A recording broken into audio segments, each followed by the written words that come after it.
lalàn'Andriamanitra sady voantsy ny masina indrona antsika rehetra ny fahasoavana sy ny fiadanana Andriamanitra antsika sy Jesosy Kristy Tompo. Amen. Tafavory eto amin'ny tranon'Andriamanitra isika riavana amin'ny fera sabotsy fahasivy ambin'ny folo ny volana Desambra taona 2024 amin'ny voninahitran'Andriamanitra amin'ny alalana fampivavahana ny fitofanana ity trano fiangonana ity. Ho andeha isika idera saikarazan'ny Tompo amin'ny Salamo fahafinaritra sy ny folo andiny voalohany hatramin'ny fahaenina. Salamo fahafinaritra sy ny folo andiny voalohany hatramin'ny fahaenina. Mira fahavalo-dimy folo amin'ny filana ifafiomba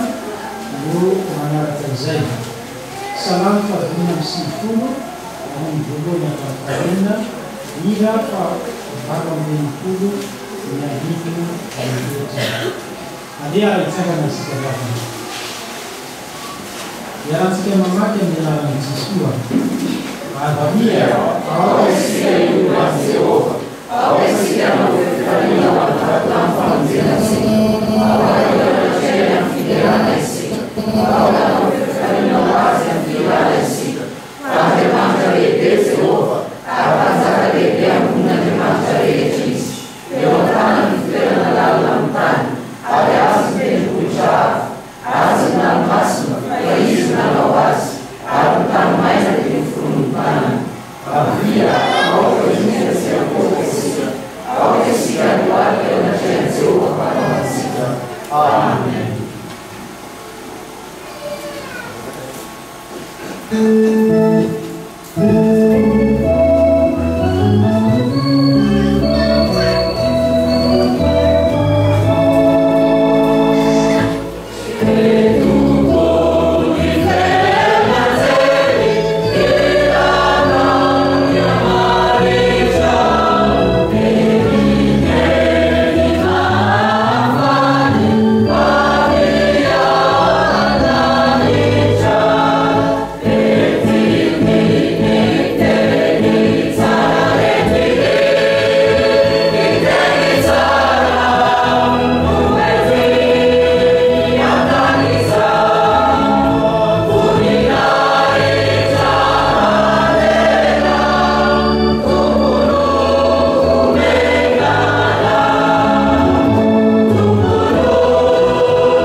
Misaotra Jesosy,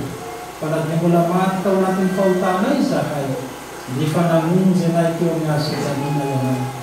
Ary nanadio sy nanasa anay ianao ka nanome anay ny fanahy masina hatonga anay ho zanakao. Ary izany fanahy masina izany Tompo, milina sy tampenainay fa manjaka ny asa ty anatinay ankehitriny hitarika anay ny fanomezam-boninahitra anao amin'izao fampiompivavahana izao atreo izahay fanamasino tariro izahay fanamasino iteneno izahay mba hialanay amin'ny fisalasalana amenaranao Jesosy Kristy tompo mangatanay izany vavaka izany afaka mipetraka ny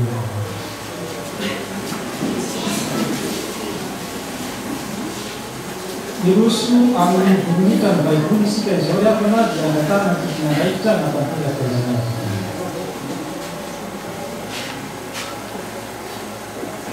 Ny hira fahatelo ambin'ny folo amin'ny valonjato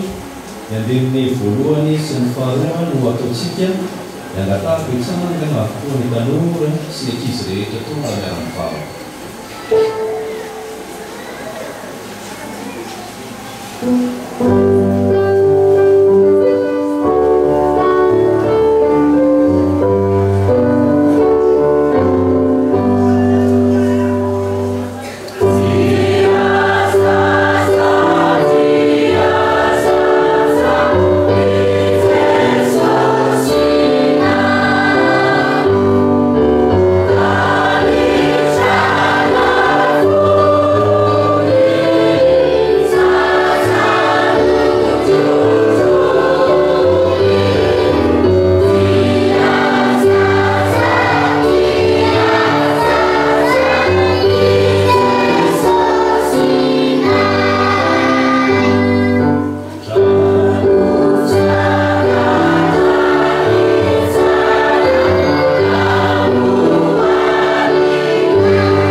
Jereo ary ny vazintsika ao amin'ny Jaona toko faefatra ambin'ny folo ny andininy fahaenina.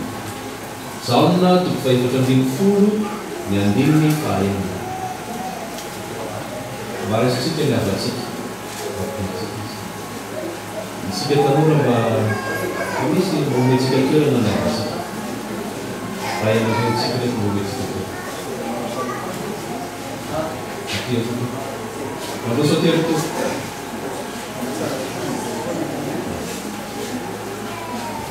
Mandroso.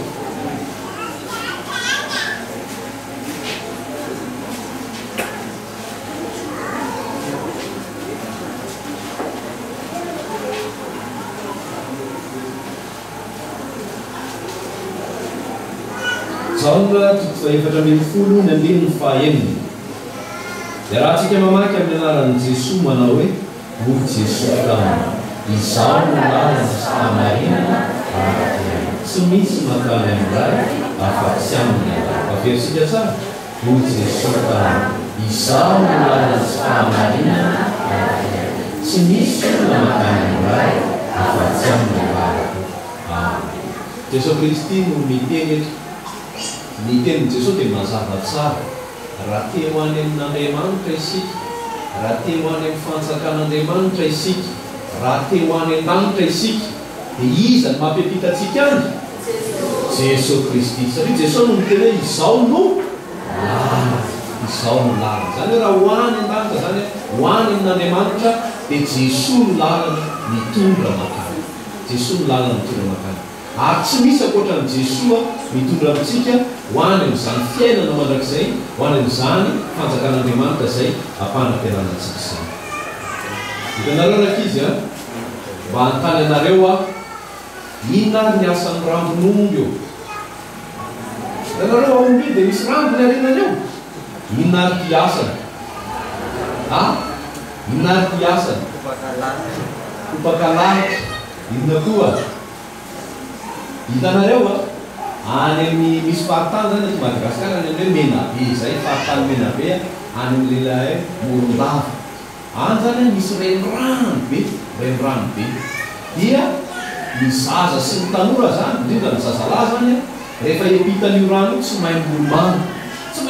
zany zalahy rehefa tsy mahay milomano izy dia sarotra amin'ny zalahy zany miepita makery apita zany sarotra amin'ny zalahy miepita eny dia inona ary ny ataon'ny zalahy zao ny ataon'ny zalahy roahany zalahy ny omby asesin'ny zalahy zany ny omby dia miletika anaty rano ao ka ny omby rehefa miletika anaty rano ao dia mahay milomano zany ny omby iny rehefa anaty rano ao dia nataon'ny zalahy zany samborony amin'izay le rambony iny rambon'omby iny zany samborony zareo zany ny rambon'omby iny dia roahany zalahy zany le omby dia mitaingina fotsiny zalahy zany dia entin'le omby maniny izy mipita makeny epita izy entin'le omby epita ka rehefa roahany zalahy dia mitavina ny rambon'omby iny zany dia tonga eny epita zany mba hahafahan'le zazalahy sy ny tanora miepita rano zany dia mila iny izy mila rambon'omby izy iny rambon'omby izy zany mampita azy eny epita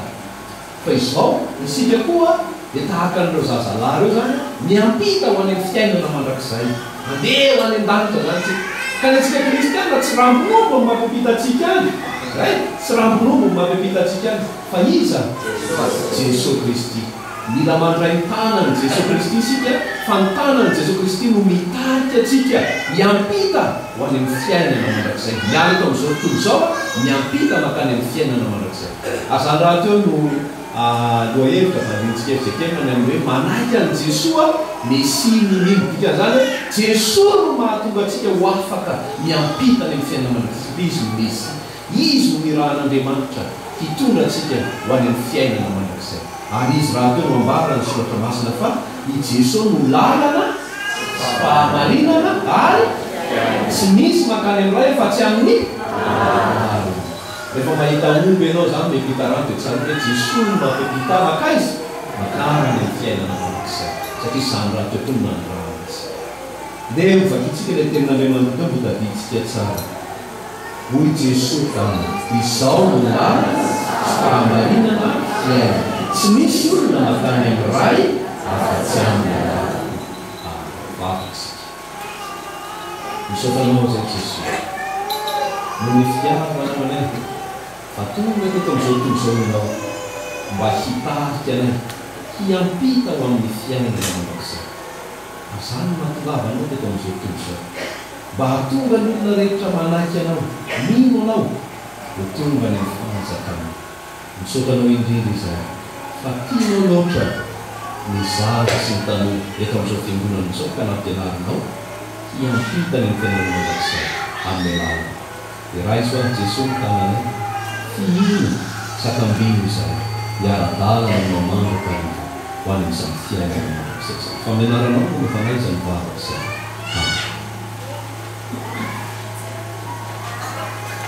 Irafarayka amboroanjava ny fahatelo ilaitsika dia indroso ny vavaka sy ny famakiana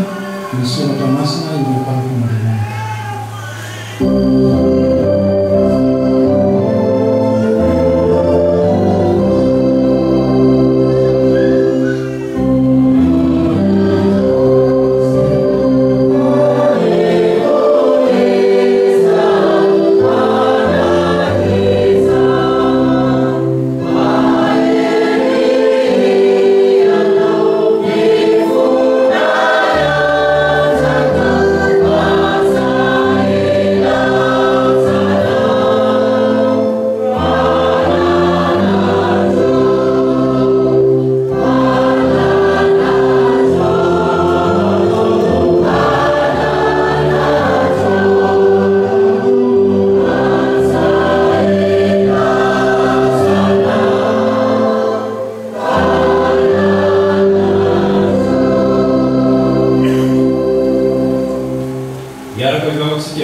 Andriamanitra ireny fifalianay Andriamanitra tianay ianao Andriamanitra tsara ary tsy miova amin'izany fahatsaranao izany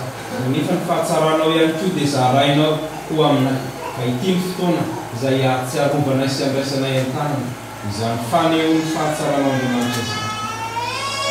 manasika anay eto ianao ary miteny aminay indray ankehitriny ary zany no tena miteraka fifaliana ty anatin'ny fonay miaina tany eto Toetra ty anatinay izay rehetra voambara. Izay rehetra ho lazainao soantainao amin'ny tian'io ity. Voarainay tsara anatin'ny fonay. Ho tonga fiainana ho anay zany. Ary mianga taminay fa namasoa. Ianao ny hiasa. Ampangina izay feo rehetra tsy avy aminao. Anokatra ny fonay sy ny fanahinay kosa. Ary toetra ao anatinay. Ireto izay tompo mangeteta zany feo anao miteny aminay zany. Mangeteta zany hafatra avy aminao zany. Maniry indrindra izay mba ho azonay tsara izay tianao ambara. Ary tsisy diso anjara amin'izay ambaranao na ny kely na ny lehibe. Satria Andriamanitra sy ny olona rehetra ianao. Dia aza velan-dany foana aminao izay izao fotoana izao tompo fa ianao mihitsy no hiasa ary ananana fifantohana feno noho ianao Andriamanitra miteny ka hiainanao izany.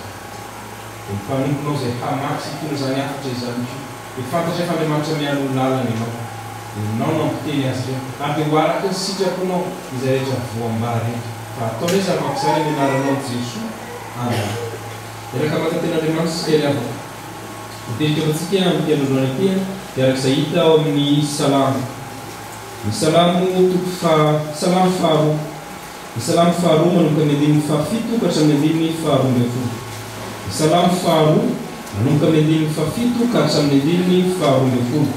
Ny filazantsara Jesosy Kristy araka ny Matio. Filazantsara Jesosy Kristy araka ny Matio toko voalohany manomboka amin'ny andininy fahavalo ambin'ny folo ka hatramin'ny andininy fahadimy amby roapolo. Filazantsara Jesosy Kristy araka ny Matio toko voalohany andininy fahavalo ambin'ny folo ka hatramin'ny andininy fahadimy amby roapolo. Ny epistily ho an'ny Hebreo toko voalohany andininy fahavalo ka hatramin'ny andininy faharoa ambin'ny folo. Epistily ho an'ny Hebreo toko voalohany andininy fahavalo ka hatramin'ny andininy faharoa ambin'ny folo. Ireo ten'Andriamanitra ho mantsika eo am-pelatanantsika. Andeha rovakitsika ny salamo. Salamo faharoa manomboka amin'ny andininy fahafito ka hatramin'ny andininy faharoa ambin'ny folo. Toy izao vakateny amin'ny anaran'ny Tompo. Ilaza zava-boatendry aho, Jehova nilaza tamiko hoe zanako ianao, izao niteraka anao androany. Mangatamiko dia omeko olovanao ny jetrisy ary ny farany tany fanananao. Hotoritoronao amin'ny tehivizy toy ny famaky vilany tany no hamontsy ampitsananao azy. Ary amin'izany dia endre anareo ny mpanjaka, minoanatra anareo ny tsara ny tany. Manompoany Jehova amin'ny fahatahorana ary mifalia amin'ny fangovita. Manoroa ny zanaka fandrao tezitra izy ka ho very eny an-dalana ianareo. Fa vetivety dia irehitra ny fahatezerana, sambatra izay rehetra mialoka aminy. Amen.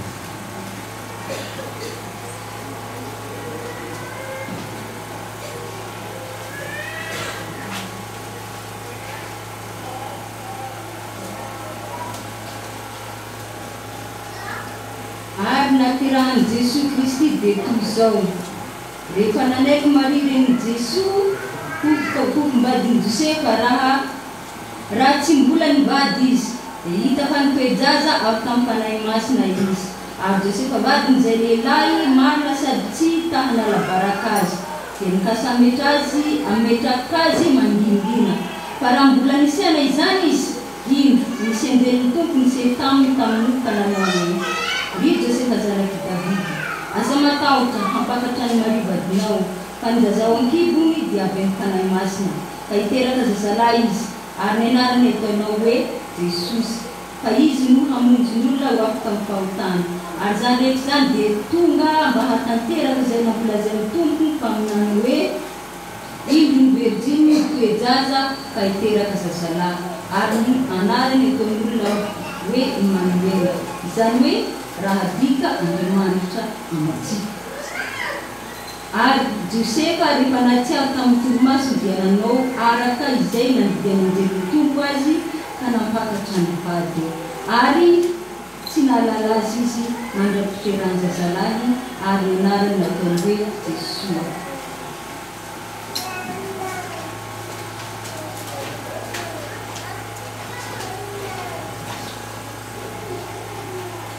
Fa ny zanaka kosa dia nalazany hoe ny seza fiandrananao Andriamanitra dia mandrakizay toria, ary ny teny fahasina no teny fanjakanao, tianao ny fahamarinana, fahalanao ny heloka, ho Andriamanitra dia Andriamanitra aho efa nanosy divily fifalinanao mihoatra ny io mila manao ary zao koa ianao Jehova oatra ny loha no nanrenanao ny tany ary ny asan'ny tananao ny lanitra ireo dia ho levina fa ianao no maharitra ary izy rehetra ho rofotra toy ny fitafiana ary toy ny lamba no hamalonanao azy dia toy ny fitafiana ka hovana izy fa ianao no tsy miova ary ny taonanao no tsy mitaritra. Amen. Ray masina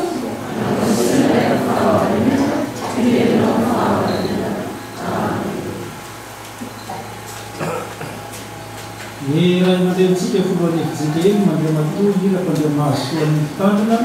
no hitondra ny afak'Andriamanitra amintsika ny alohan'izany dia raintsika fitsanganana ny radina amin'ny folo amin'ny dimanjato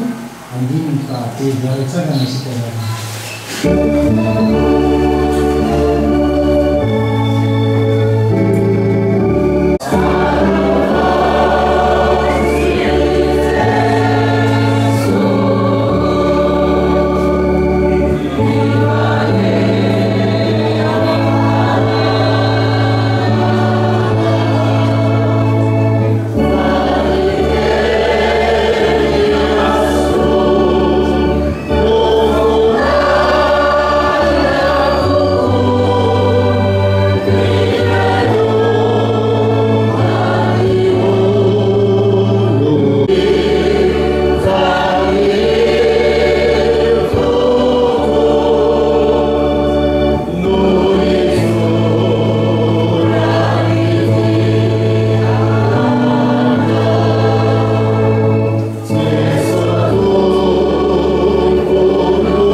amin'ny anaran'i Jesosy Kristy ilay tompontsika sy mpamonjy antsika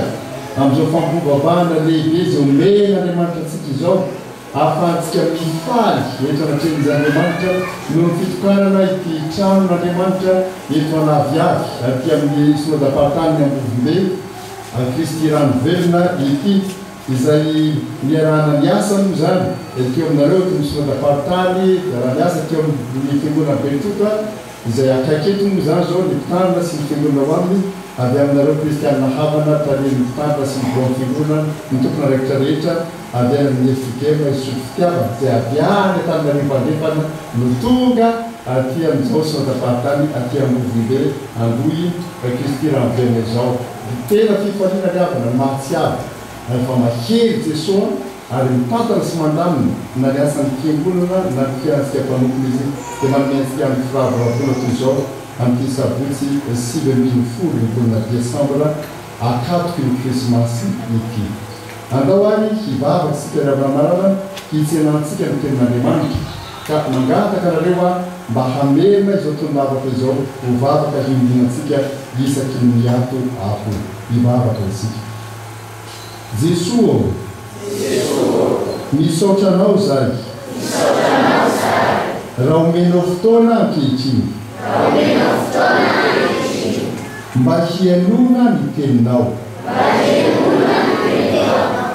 mangataka zay Jesosy ny hiasany ny fanahinao masina ka ny fanahinao masina neny hanazava ny teninao aminay ny fanahinao masina neny hanazava ny fosy ny sainay koa handraisanay tsara ny teninao zany hankatoavanay zany teninao zany dia misaotra Jesosy fa amin'ny anaranao no angatahanay zany ianao zay eto afovoanay ankehitriny Amen.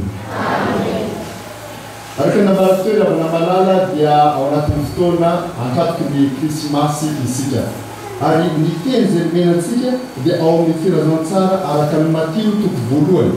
Matio toko voalohany ka ny 5:1. Ny 5:1 dia nareo izay manana baiboly ka afaka mamaky andeha rantsiteraka mamaky amin'ny anaran'ny Tompo izany teny izany. Ny fanambarana nataon'ny anjely tamin'ny Josefa. Matio toko voalohany 5:1. Ka isika rehetra miaraka mamaky azy amin'ny anaran'ny Tompo manao hoe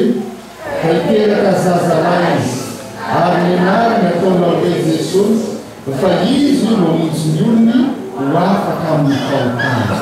Ny anarany ataonao hoe Jesosy fa izy mamonjy ny olony ho afaka amin'ny fahotana. Ndao verak'Andriamanitra zany. Ny anarany ataonao hoe Jesosy fa izy mamonjy ny olony ho afaka amin'ny fahotana.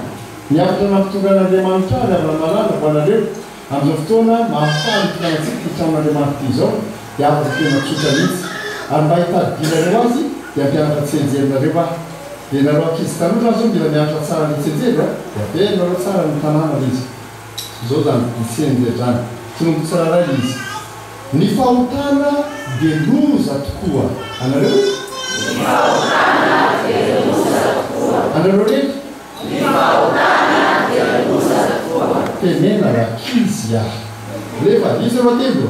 Ny fahotana dia loza tokoa. Amisy tsy mitety za ihany jereny tsara vazabe. Fampikenera mafitana. Arehefa? Ny fahotana dia loza tokoa. Soa ihany fa tonga Jesoa. Soa ihany fa tonga Jesoa. Akambana amin'izay zany zao hoe ny fahotana dia loza tokoa. Soa ihany fa tonga Jesoa. Anareo reny any? Ny fahotana dia loza tokoa. Soa ihany fa tonga Jesoa. Epuiza. Ny ilaina raha tiako vonjena. Anareo hoe? Ny ilaina raha tiako vonjena. Anareo ihany? Ny ilaina raha tiako vonjena. Mibebaka manolotena. Mibebaka manolotena. Vedany? Mibebaka manolotena. Ndao ary. Tsy enjery tsy misy afa-tsy andalana efatra no nomeko nareo ataoko fa mora dia mora mitadidy an'izany. Alefa any. Ny fahotana dia loza tokoa. Soa ihany fa tonga Jesoa. Ny ilaina raha tiako vonjena. Mibebaka manolotena. Verak'Andriamanitra.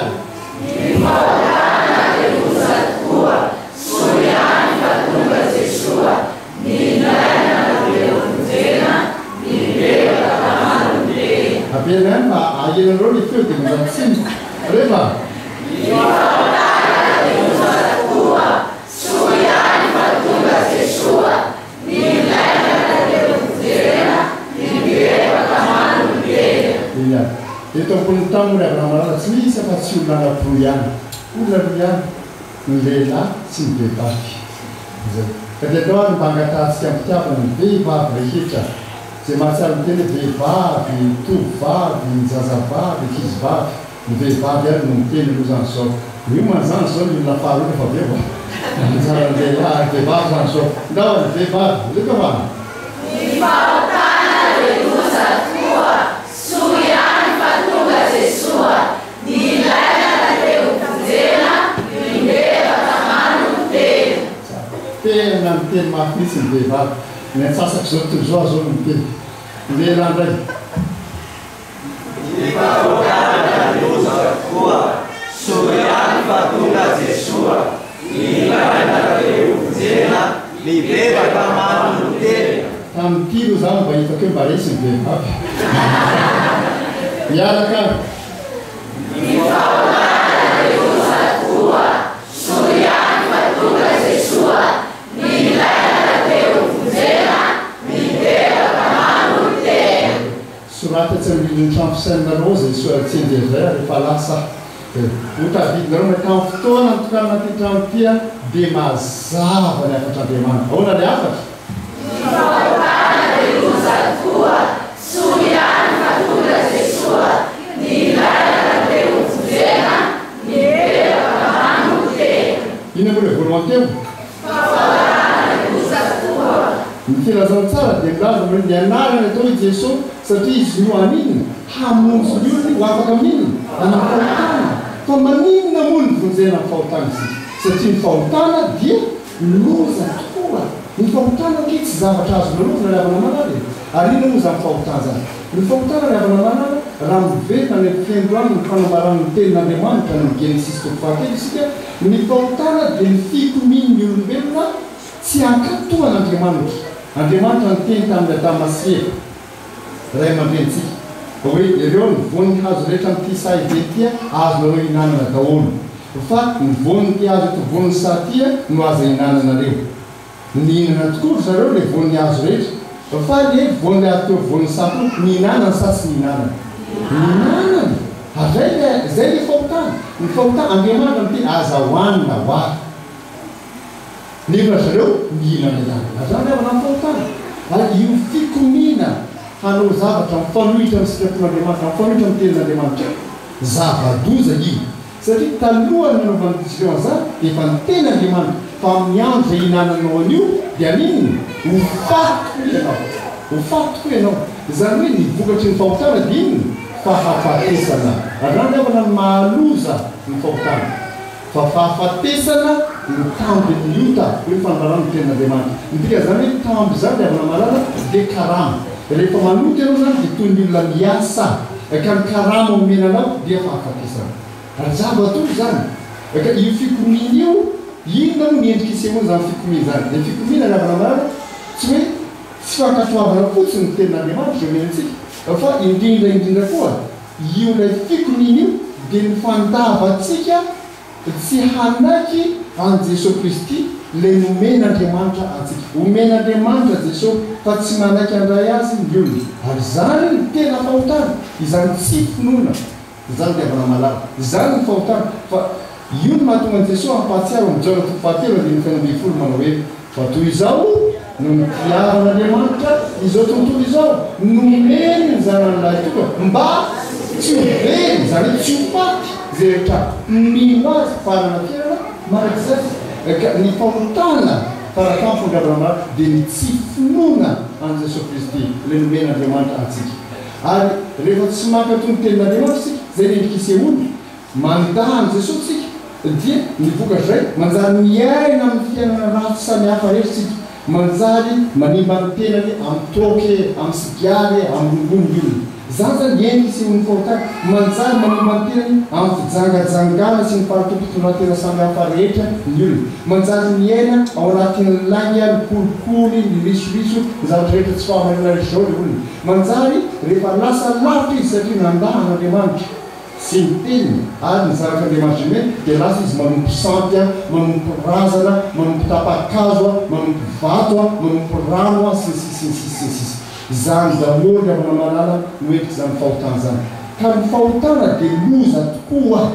tena loza tokoa satria na ny tsy fanekena ny tenin'Andriamanitra na ny tsy fanekena ny Jesosy na ny fanaovana an'izao toetra raha samihafa zao na ny fandehanana handeha anompo razana hoe anompo tapa-kazo hoe anompo vato zavatra samihafa kalaloko hoe sy ny sisa dia mitondra inona daholo fahafatesana mila mazava zany dia avana malala tena mila mazava mihitsy zany misy olona zany mieritreritra fa rehefa tohiny zany tenin'Andriamanitra zany dia zao ny any zao tena mampidi-doza mihitsy ao amin'ny tantara ny fitondrana filazantsara avana nisy olona anankiray ny trano navadiny ho toerana fanompona kalalova sary tena ady zavatra voasoratra misary hoe niasa tao mpiandro niasa tao asa efa vovolana na voavodio le trano ramatonga efa natonga kalana tempolona kalalova mihitsy dia no kalalova ny ranona zao zao raha ny tanàna tao misy olona manao zany zany zany tsy mahalala mihitsy ty fata misy rana ty ho inona ny zavatra amin'ny tany fa misy olona zany dia zay mihitsy ny antopisiny dia amombo an'le kalalova tsy navanalala Jesosy Kristy zany efa nomenantsika ary antsona isika mba hanaky azy ary zay zavatra faharoa mia hoe ny fahotana dia loza tokoa tsy azontsika lalaovina io tena loza ny fahotana rehefa malala ary ninona endriny tsisy tokonyrehetra mo ty fahotana kely ty fahotana lehibe fa fahotana daholo zany melomelako am'zay zavatra voalohany zay dia mahatsiaro hitapititena aminareto tantara ny tovolahy anankiray tovoteny zany paster atao am-piangorana dia miteny anazatra misafo zany hoe ny fahotana dia tena loza mihitsy tena mahafaty mihitsy rehefa vita le toviteny dia nanatina pastera le tovolahy ka nilaza manao hoe azafady pastera masika loatra ny toviteninao masika loatra zao tena zay no mahafaty mihitsy diala izao fahotana zao maninana mba alefahany izy io fa fotoana ninona ke zany dia zao lazay ny pastera manao hoe eny anaka misaotra anao laza zany fa zaho izy ao an-trano manana tavoangy kely ankiray zay ka poizina anao anatiny poizina mahafaty na ray nitete fotsiny aza mitety amin'leranao maty anao dia ho no anaka ho izy ao anamary no nevitrao inona ny soratra tokony soratako amin'ny tavoangy kely misy poizina io tokony soratako hoe hoe poizina mahafaty ity sa soratako hoe poizina sotrona ihany raha teo vaky dia am'izay mba malefakefaka izy izy oka re paster tokotoe poizina mahafaty eny zaho mihitsy izy ary zany ny fahotana tsy tokony malefahana mihitsy hoe poizina azo andramana ihany fa rehefa mahafaty dia inona zany hoe mahafaty ary zany ny fahalemetsika anasy lalovintsika ngeny fahotany lalovintsika ngeny fahotany ary zany ny tena zava-doza mihitsy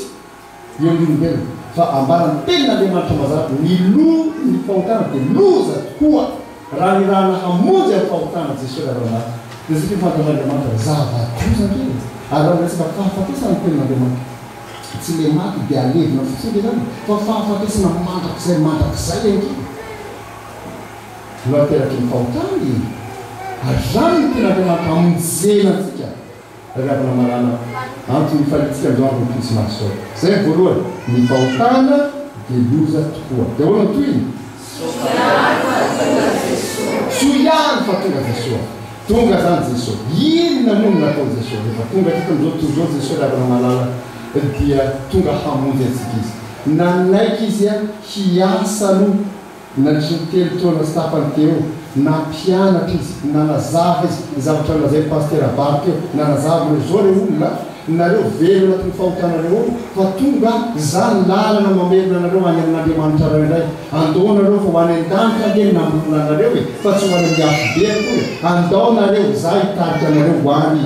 fa minoainareo dia nampianatra Jesosy dia mba hanapofony Jesosy fa marina zatra nataony nareo fahagagana samihafa izy nositraniny ny marary nampahiratiny ny jamba nampiteneniny ny mona ary ny maty aza natsangany tamin'ny maty mba mitsy olo manao hoe za raha miteny aminareo hoe za ny mpamonjy tena mahavonjy anareo ahy saingy ny fatamperana asa mpamonjeny Jesosy raha malala dia nanekely ho fatotry amin'ny azo fijaliana ary ray ny antony milana mandrakarivo ny azo fijaliana io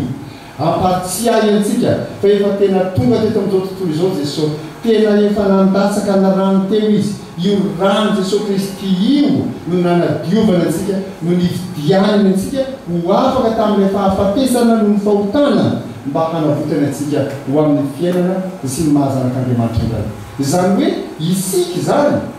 na dia marina azy fampanota na dia marina azy fampanota io Andriamanitra mona hoe vonjeko ianao azonao ataony tsy ho faty dia inona ny fanafody ny rano Jesosy Kristy nalatsika amin'ny azo fijaliana no nividianana antsika no nividianana antsika ka rehefa nalatsaka amin'ny rano Kristy toy ny voaloha avokoa ny vola rehetra hividianana antsika avy amin'ny fahafatesana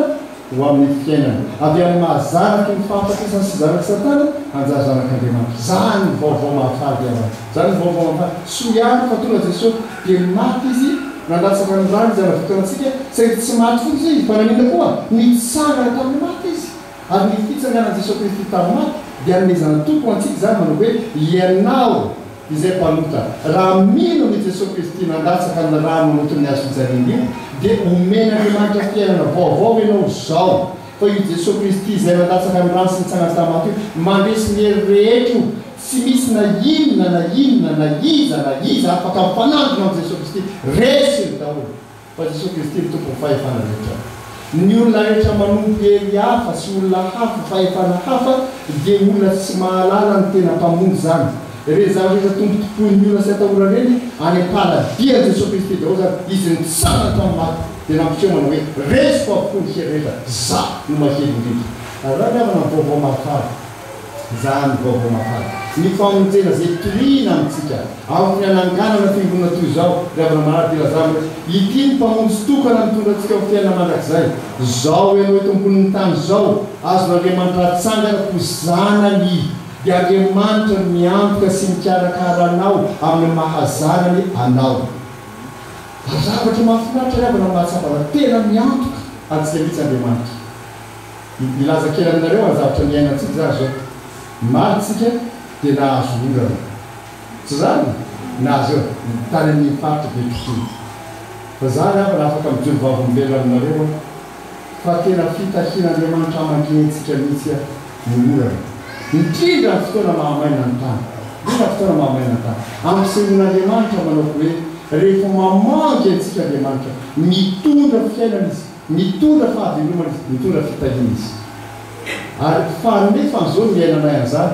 nandeha zay tamin'ny falatofay tolanary tonga tany zay maina be ny tany maina tandeha misy ny tany nikakaka daolo io lamanao hoe maty zay ty tena maina tena treve maty mihitsy dia zay kosa moa fiangonana nangataka olo Jesosy dia miangonana re tonga ny olana vatravatra avy any sy ny sakafo arivanay za saika tsy vita satria dia mbola toera zany angotsika mafana be ny any dia vana toera tsy mity saika tsy vita ny sakafo na olona aka fa avy ny rabe zany ny fifanilina misaotran'Andriamanitra tonga ny olana nandeha le zay tany Tsiombe moa zany fantareo fa tena tany maina be tokoa zany eo daholo ny citerne rehetra fasina rano fa tsisy niny zao président o zay matsia tsisy niny dedans kazo ny arivany ny aminatokafo tonga ny rabe niotra la citerne zay tonga ny eo io ny ola tany Tsiombe tamin'Ibere natindra président manaraka araka zavatra tena mahagaga tonga vao tsy ampitapavolana koa zao avy tany Marivoay ihany tamin'ny Marivoay zay a nanao joby fisoloana pasteur anankiray sy nanokatra ny joby vola fotsy fa 2 taona sondabatany ny bola vaovao izay asa 10 kilometre andao ataoko hoe 10 kilometre tsiditra amin'ny Marivoay angano tonga am'izay ty ora be tsy mifankahitana nandady mihitsy nantovabila azy niditra amin'ny Marivoay zay dia ny olona tonga nanao dia tonga ny olona raha misy davanao am'fifaliana ny mahatsapa manao hoe mamangy ny tany tonga tetinay zay maly dia avoray ny olona zay zany dia misaotin'Andriamanitra mihitsy fa rehefa mamangy Andriamanitra mitondra fitahina izy mitondra fiainana izy zany ilazako aminareo hoe zao tsika eto an-tany zao ny famonjena tanteran'i Jesosy efa azosika isitrana izany azosika ifaliana zany azosika andramana zany fa zao ny zavatra azosika eto an-tany ny zavatra kely fotsiny fa ny omen'Andriamanitra atsika amin'ny fanjakany mandrakizay zavatra tsy azosika kerena zany avana marava mandrakizay zany ny vaovao mahafaly tonga Jesosy ao anatin'ny fotoanany krismasika zao tsarovatsika indray zany fitiavan'Andriamanitra nanomezana Jesosy zany nomeny zanany natoka Andriamanitra tsy nanana fa tsy zanakaray fa izanakaray io nomeny ho antsika hamonjy antsika zavatra lehibe natsevatsika zany alana itikavana tian'Andriamanitra tanteraka ianao ary namaiky an'Andriamanitra miamonjy ianao ho afaka amin'ny fahotako sy ny fahotanao io le nampisaraka sy Andriamanitra io nampisaraka anao sy Andriamanitra io mba olona vita fihavanana amin'Andriamanitra ka tsy hoe lasa mpiavana fotsiny fa zanana mihitsy andray ny fanasan'ny tompo ny fandray fanasan'ny tompo rehefa aveo fa ny fanasan'ny tompo ny fampatsiahana zany izay mpitandra mpiara-miasa rehefa mandray fanasan'ny tompo izy fa mandray ny rano Jesosy Kristy lasa olona fatidrano Jesosy Kristy ianao fatidrano Jesosy Kristy ary ohatra mahafary zany mifanipitra ny fiainanao sy ny fiainan Jesosy ary Jesosy miantoka ny fiainao manontolo akehitriny zao hatrany am'maratsy inona ndray tadiavina notiny zany dia olona inona ndray tadiavina notiny zany zany diavina ny vaovao mahafary zay tian'Andriamanitra aokonambaraka amin'izay antony ananganana fiangonana toy zao tsy mora ngeny aviany firinjato kilometra any no makapina manorona fiangonana mikarakara zavatra tena fisairana daholo zany tena fisairana be mihitsy saika zany fisairana zany tsy tohininy zany raha mieritreritra manao hoe raha misy fanaovonjena aty anaviavy na ray fotsiny azy dia zao namparana Jesosy manao hoe misy fifaliana lehibe any an-dafy ny ampanota zato zay mibebaka tsy zay tsy zato firy na ray fotsiny azy manaiky marina ny zany ve zany izy tia ialako daholo zay rehetra mitompoky hatramin'izay fa io Jesosy io ny tompoko manoko zao misy fifaliana lehibe any an-danitra ravana maro ary zay zany le tapa mifariny amin'ny Betsenjely avelona kely loha Betsenjely tany voalohany ahoana izy ny mafy eny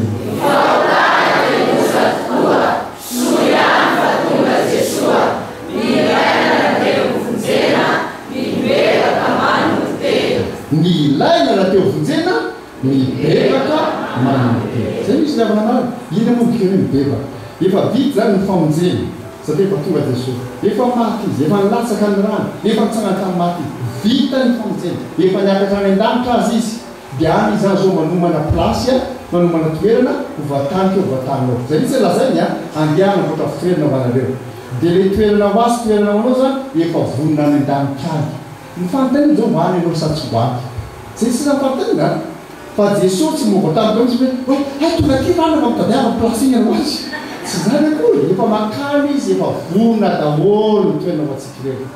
fa hoe hoavy ve ity ny toeran-drano ity ny toeran-drano ity ny toeran-drano eo daholo ny toerantsika rehefa tonga ianao dia tonga ny zay misy fa zao mety misy olona amire ity ny plasin-drano dia aizy rano na tsy akapizy zany zatra mitranga amin'ny tantara ny fifoazam-panaty Madagasikara ravana marana zatra voasoratra ampiasako aminareo zany fa tsy vovatsofina koa dia voalaza ny tantara fa nety ny Jesosy niakatra ho any an-danitra mama nela folava ny Germaine zay ray amandreny ny tombo lehibe akaramalaza rehefa tonga tany izy dia nasiona Jesosy azy ny lanitra misy toerana pringezabe izy dia misy toerana ny olona be lehibe ire daholo ny toerana fizara zay kalao zany dia misy izy irelolo ely seza anankiray miongana dia nanontany aho hoe mama ny lavo tany Jesosy manao hoe fa ahoana io miongana dia zao vahateny Jesosy manao hoe sezany Jodasy Iskariota io miongana io dia miongana io satria izy tsy akaty ary tsy misy olona mipetraka amin'ny sezantsy mba azo vavantsany zany avana ny sezanao ngefa any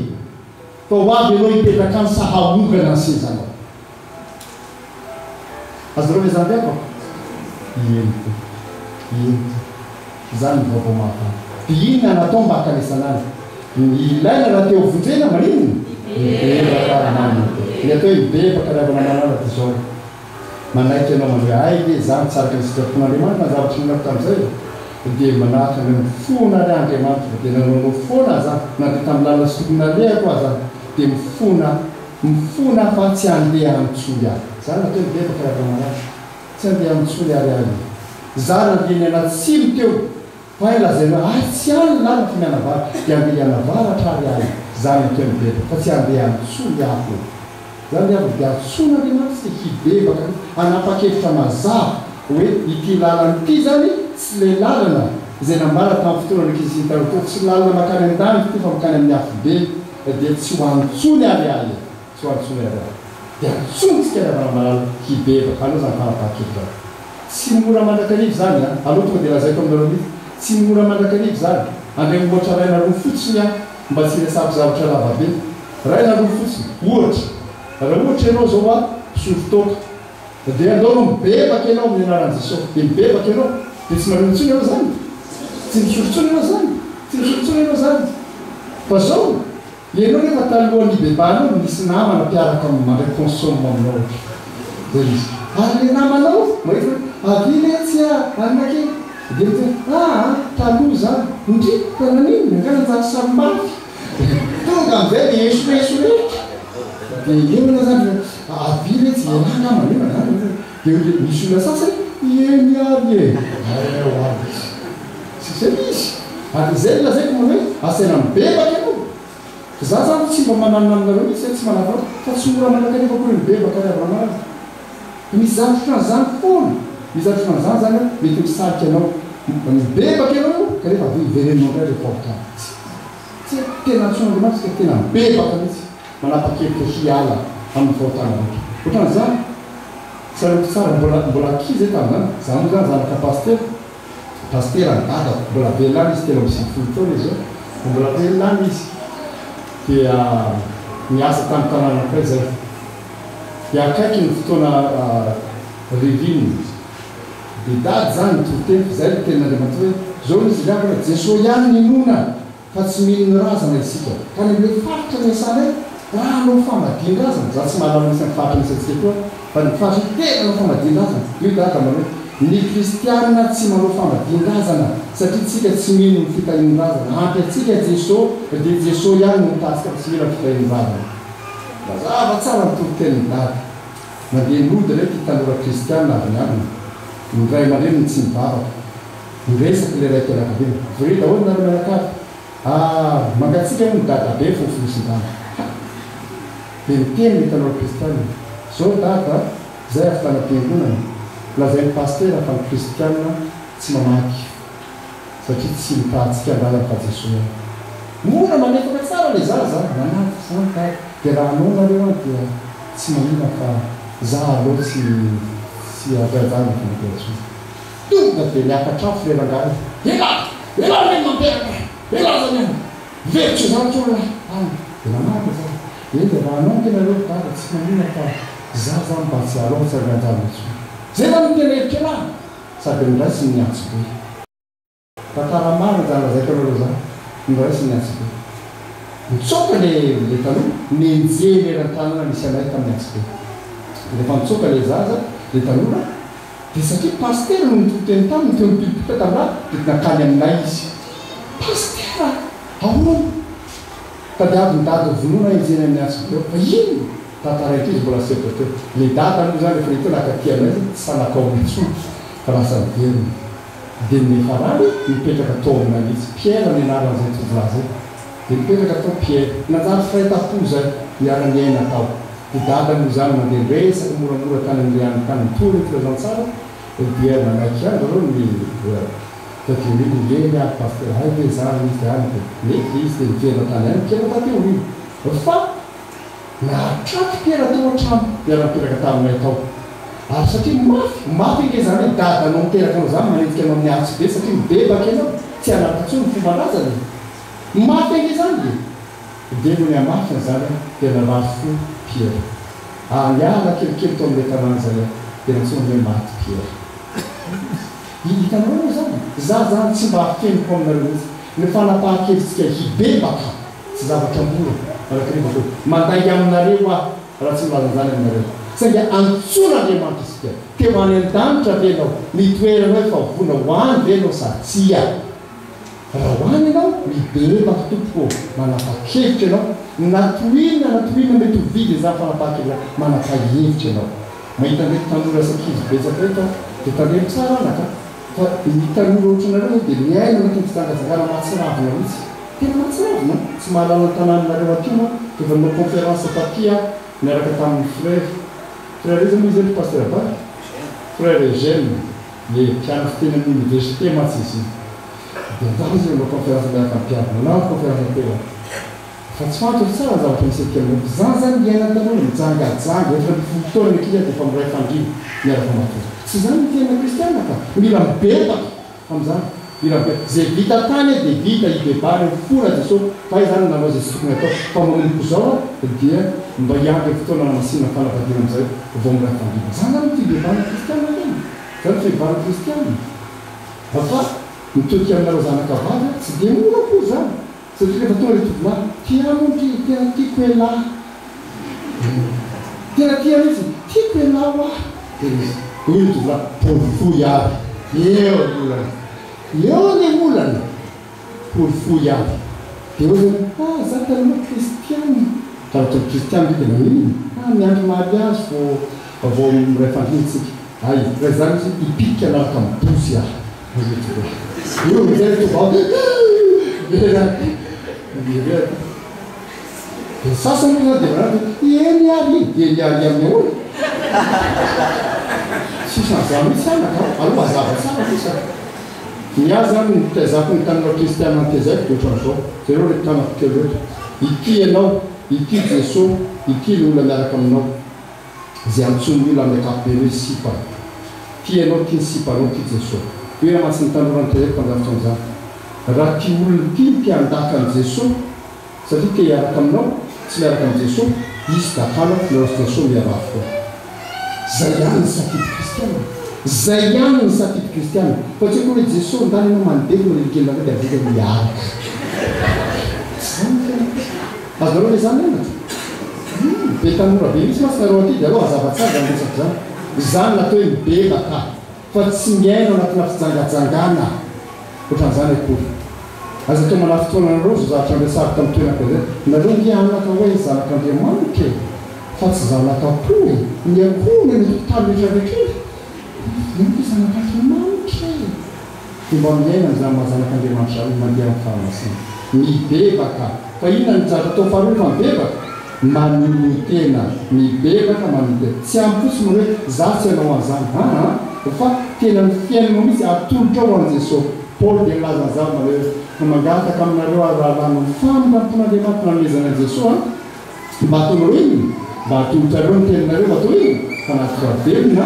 masina sitak'Andriamanitra dia fanompompananika ataonareo zadendana renareo manolo teny tena atolory ny teninareo ianareo rehetra mbola tsy vita batisa eo atolory ny teninareo atao batisa hoe za dia manaiky batisa dia makilazana mazava hoe izaho dia manolotra vary maty ny fiainako an' Jesosy ka mariko amin'izao fanekeko atao batisa ao zany fanekeko an' Jesosy zany dia avy eo miroso ilaina miantraka tekomena anjary mpandefanasany tompo ianao ilaina tabatra amin'ny tompo fa ianao an' Jesosy ka rehefa tsy miara misakafo am' Jesosy dia ahoana ary zany fa tokony iray aina ampisezany firaisanaina am' Jesosy zany eo amin'ny fanasana masina anemona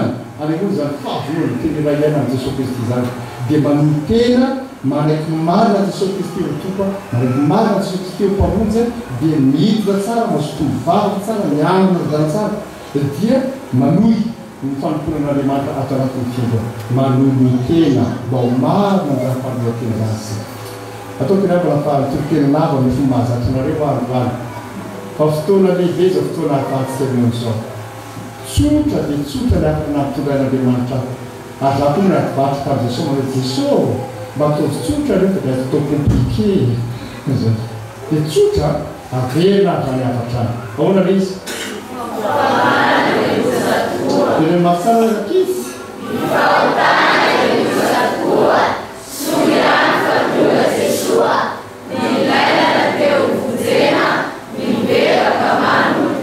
ary ohatrany feo vehivavy niny manjary ne mafy ohatrany nena ny feo de lafa naneny ndo averakina amizay hoe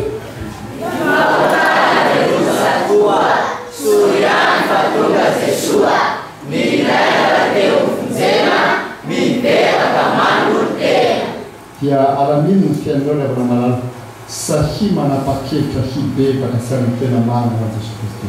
zany mahazo n'Andriamanitra ty trano fiangonana ity dia vavadiny lanitra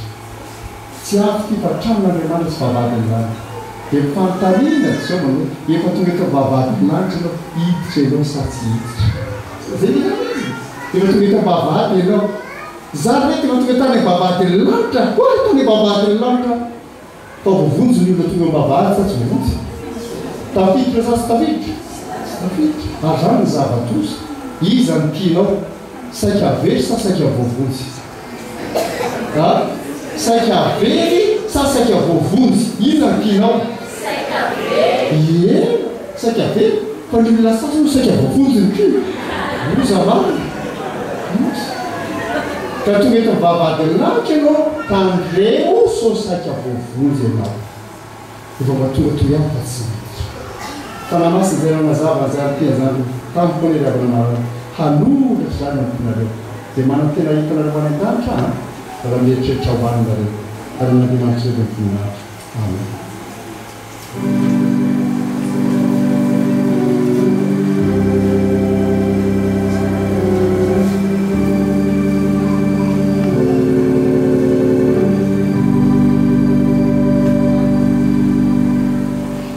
Iroso mivavaka sitry ny tenin'Andriamanitra sy mivavaka fangatahana isika dia ndray mitandrina voarehetsekeny masopitiavana Andriamanitra raha mampolo haso soboto ny tarikatsika amin'izany zavatra izany.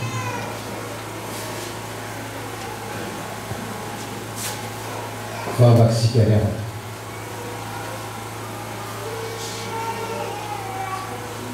Velona ianao Andriamanitra ary fitiavana ianao. Izany mbola nitenenanao taminay androany, tenenanao mazava, nefa nitenenanao aminay tamin'ny fitiavana. Satria ianao izay namory anay ato tranonao amin'izao marain'izao, dia tsy tianay isovena ho amin'ny toeranao izay mankalazanao izany. Ary ny fanahinao masina izay efa nangatahanay teo a, mbola angatahanay hanazava ny sainay, ampahafantatra anay mazava ny sitraponao mpamonjy, ary anome an'ny tsirairay a ny finiavana sy tandriny sy rehetra nambaranao tamin'ny alalan'ny mpamonjy teo. Mazava ny teninao ary mangataka aminao zay mba ho arovanao ny tsirairay amin'izay mety hoe fikomina amboleny fahavalo eo mpandrenesana izany tena zany. Ary ny angatanay aminao dia ny hoe meo anay hitovy fijery aminao ny amin'ny fahotana, fa tena hoe tena loza fahotana, satria mamarina anay ho any amin'ny fahaverezana mandrakizay. Dia tsy mitsahatry misaotra anao ny fonay ray malalo, satria araka ny afatra teo tena tianay ianao, nampiavaninao taminao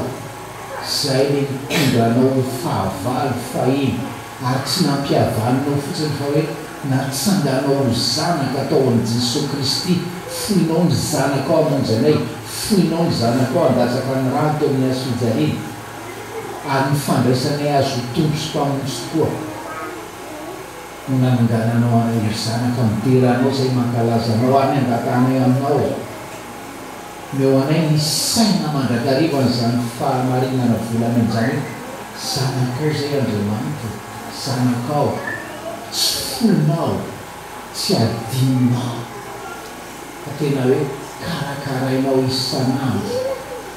Ianao Andriamanitra zay nafehan'i Jesosy zanakao, dia tena hoe vonina anome anay zay rehetra hoe mahasoa anay, zay rehetra ilainay. Meo anay ny atsiaro amin'izany, indrindra anaty fahoriana, indrindra anaty tsy fisiana, anaty tsy fahampiana. Raha tena tianao, raha tsy manadino anao, raha tsy mahafoy anay ianao. Dia misaotra tompo malala ny amin'ny efa nananay ny anaranay rehetra reto a voasoratra ao amin'ny bokin'ny fiainana any an-danitra. Efa manana seza zahay any an-danitra, tsy seza vao amboarina, seza vao arafitra, fa seza efa nomaninao ary misy ny anaranay any an-danitra tompo malala. Ary ny afatra teo a ka io zay mba tsisy anana seza io, tsisy anana seza tsisy mpipetraka any an-danitra, mangataka aminao zay. Ka io ny fiainanay, tena hoe ho fiainam-pibebahana mandrakarivo, ho fiainana hoe fandinian-tena isanandro. Amantaranay raha tena hoe miara-dalana aminao zay Jesosy,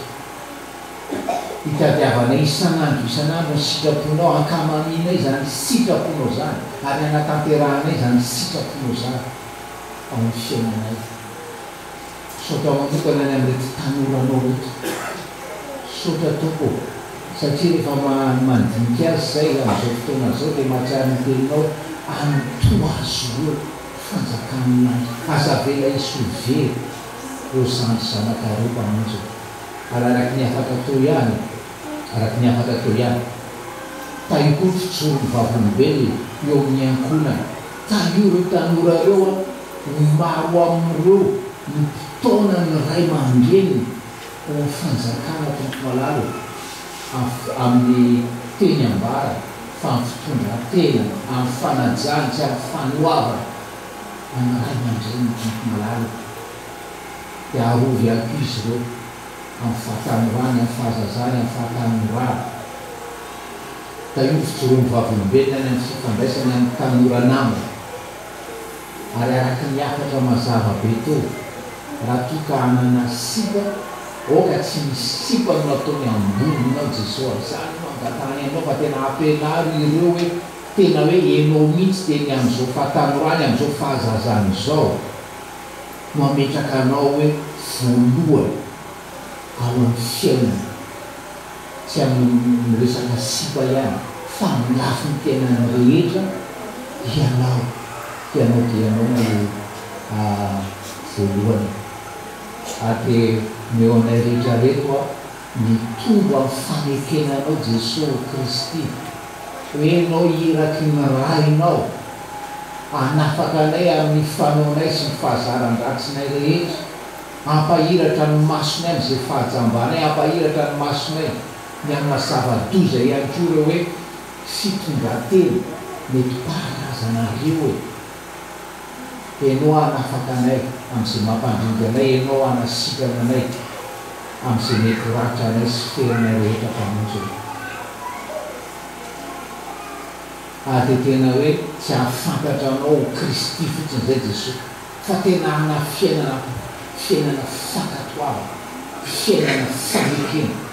fiainana fanajana anao ho fahasambaranay ary indrindrindrindra ho fakalazana ny voninahitra zany hivavaka ataonay amin'ny anaran'i Jesosy dia Jesosy zay nampianatra anay hivavaka hoe rainay izay nanaratra ho amasinina ny anaranao tonga ny fanjakanao hatao isyfiakonao itian-tany amin'andro meo anay aloha zay anasaza ho anay ary mamelany enkay tahaka ny namelany izy mety taminay ary aza mitondra ny eo amin'ny farakana famanafana ihany rasy anao fanjakana sy ny eny ary voninahitra mandrakizay amen.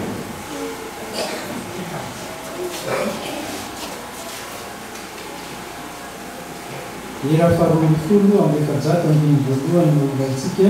aorian'izay isika dia iavakaniny masanivara ny fanaketinoana apôstôlika.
Rahatsika manona sy manambara ny fanakehim-pinoana apôstôlika manao hoe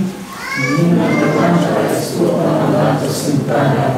ary minona Jesosy Kristy zananay tokony natontsika izay nitorotoroana tamin'ny fanahy masina nateraky marevetsiny mitsara namakatotolary nomloana tamin'ny azo fijaliana marika nareviny mihinana tany fiainantsika mitsara tamin'ny tamin'ny andro fahatelo miakatra ho any an-danitra mipetraka varan'Andriamanitra raisoa avy any andidy tsara mipetraka sy ny maty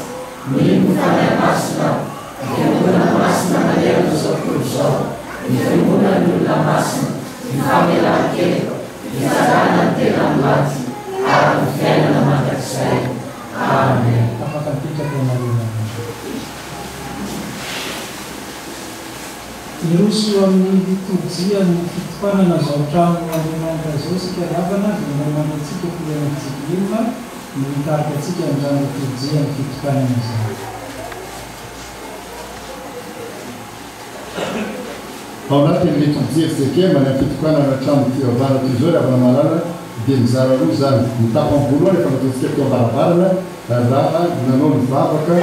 sy nanapaka ny vivance mitapa faharoa kosa dia zao tanterantsika ato anatin'ny liturgie zao amin'ny fandariny mpiratanatsika ravana ho azay manana zany dia misy mihera fa sivy sy dimanjato ny andininy voalohany ataontsika izany zao sivy sy dimanjato ny andininy voalohany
fanambaran'ny izao favosoratra hoe amin'ny anarany tompo ary tsy nahita tempolo teo aho tao Jerusalema vaovao fa ny tompo Andriamanitra dia nitsotoa sy ny zanak'ondry no tempolo ary ny tanàna tsy mba mira ny masoandro na ny volana hamirapiratra aminy fa ny voninahitry'Andriamanitra no nanazava azy ary ny zanak'ondry no fanazavana azy. Amen. Ataontsika atao ravana malala ny hira fa 220 sy 300 220 sy 300 ka miraintsika mitovy feo amin'ny hira fa 20 zany zanahary tsy mba tia ny fahaverizanao fa 220 sy 300 ny tonony. Oh,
ivavaka ity riavana malala rehefa miteny ny mpitarika manao hoe indreto izahay tompo indreto izahay tompo dia mamaly ny fiangonana hoe midera sy mankalaza anao eto an-tranonao izahay midera sy mankalaza anao eto an-tranonao izahay ivavaka isika Andriamanitra raisy zanaka ny fanahy masonao no ny teninao izay teny fiainana no ny filazao tsara ny famonjenao menanay dia indreto izahay tompo eto an-tranonao izahay no ny fanaovana batisa eto ary no ny fanomezanao ny fanahinao masina dia indreto izahay tompo no ny mofon'Andriamanitra sy ny kapoky ny fisaorana izay zaraina amin'ny nino hananany fiainana dia indreto izahay tompo amen. Ny saotra sy ny voninahitra sy ny fahendrena sy ny fisaorana sy ny aza sy ny hely ary ny faherezana ny ely ho an'Andriamanitra mandrakizay mandrakizay amen. Ny firafaharoapolo ny andimy voalohany atao ny fitialavana malala tsarona itoizao ny soabendrasinay tsy tapaka afy taminao iandrona harinay.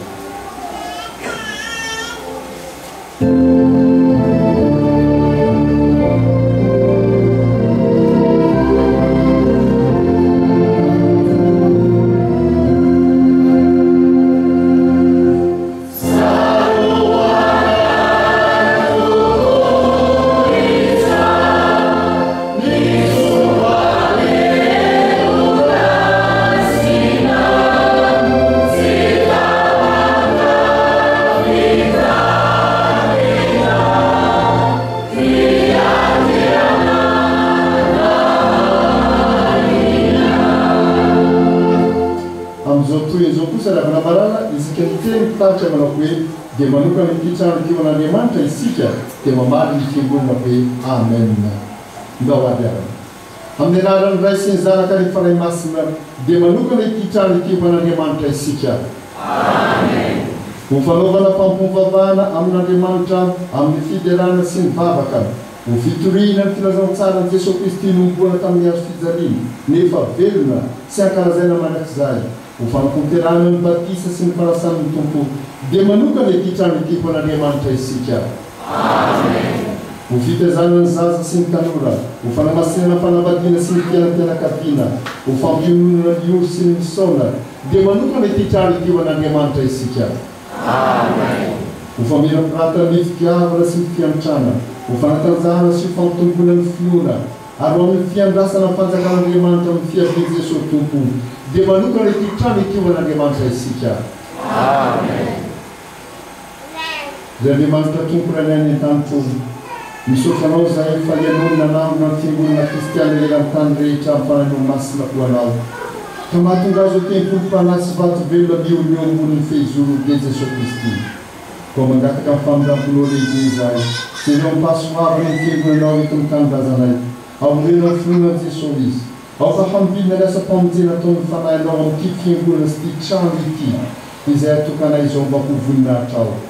ka io fitoriana ny teninao eto mba hore mazava sy madio zany ka aokako amin'ny fomba ny fananao sy ny herinao mba ho famboazana ny matory sy ho famahana ny mpifafoka ka ho fifaliana sy ho fampandrosoana ho an'ny fon'olombelona rehetra ny voan'ny teny izay toriana amin'ity pilipita ity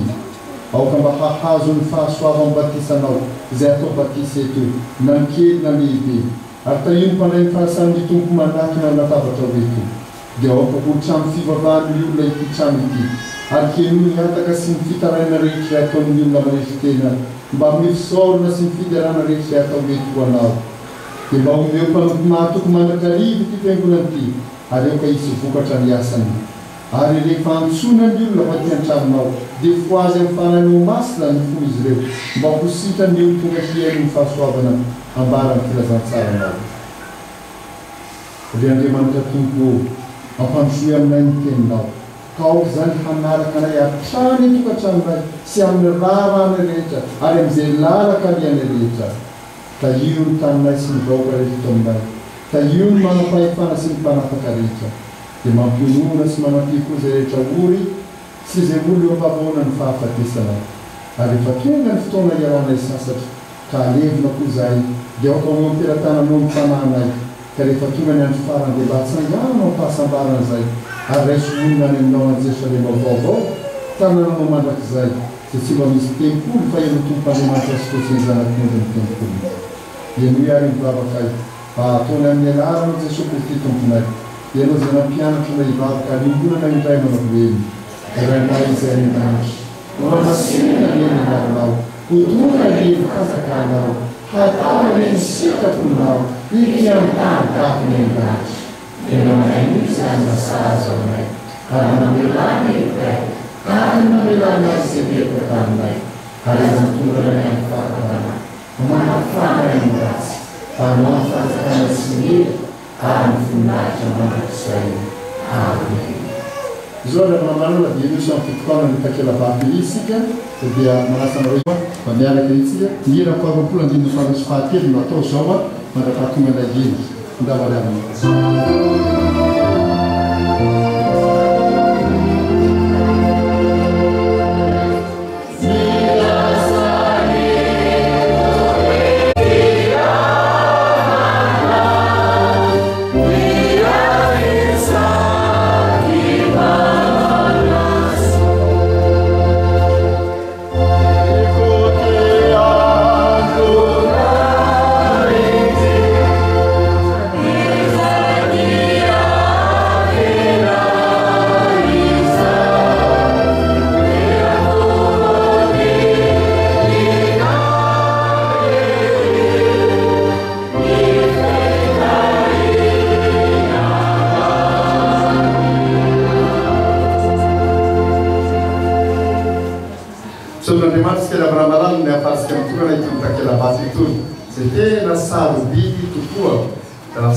Satria vavolombelona ny finoantsika tarana ka velona ankehitriny nanao hitran'Andriamanitra ity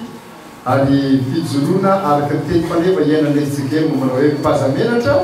io vavolombelona itombontsika dia tsy menatritsika dia nanangatsika dia mbola sitsika soratra koa eo ho hita tsara fa tsy menatritsika fa mirafindraiky havana dia lakolosy mahafaneny tony takela-bato tony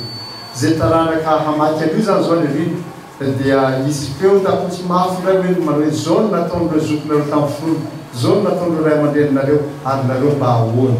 dia mba handrehany zany lakolosy ny fanahy masina zany izy ireo ary ho anjara amin'ray kosa ny hijoro vavolombelona amin'izay fotoana izay mitandremana tsara rehefa mitony takela-bato tony engane mba tsy marina ny tenin'i Jesosy hoe manginonareo dia mivato no miantsoantso fa mba hiteny tsara manaka antsika amin'izany Pamenan'Andriamanitra velona resaraka fanahy masina no hitokanantsika sy mifafantsika ity takela-bato ity riavana malala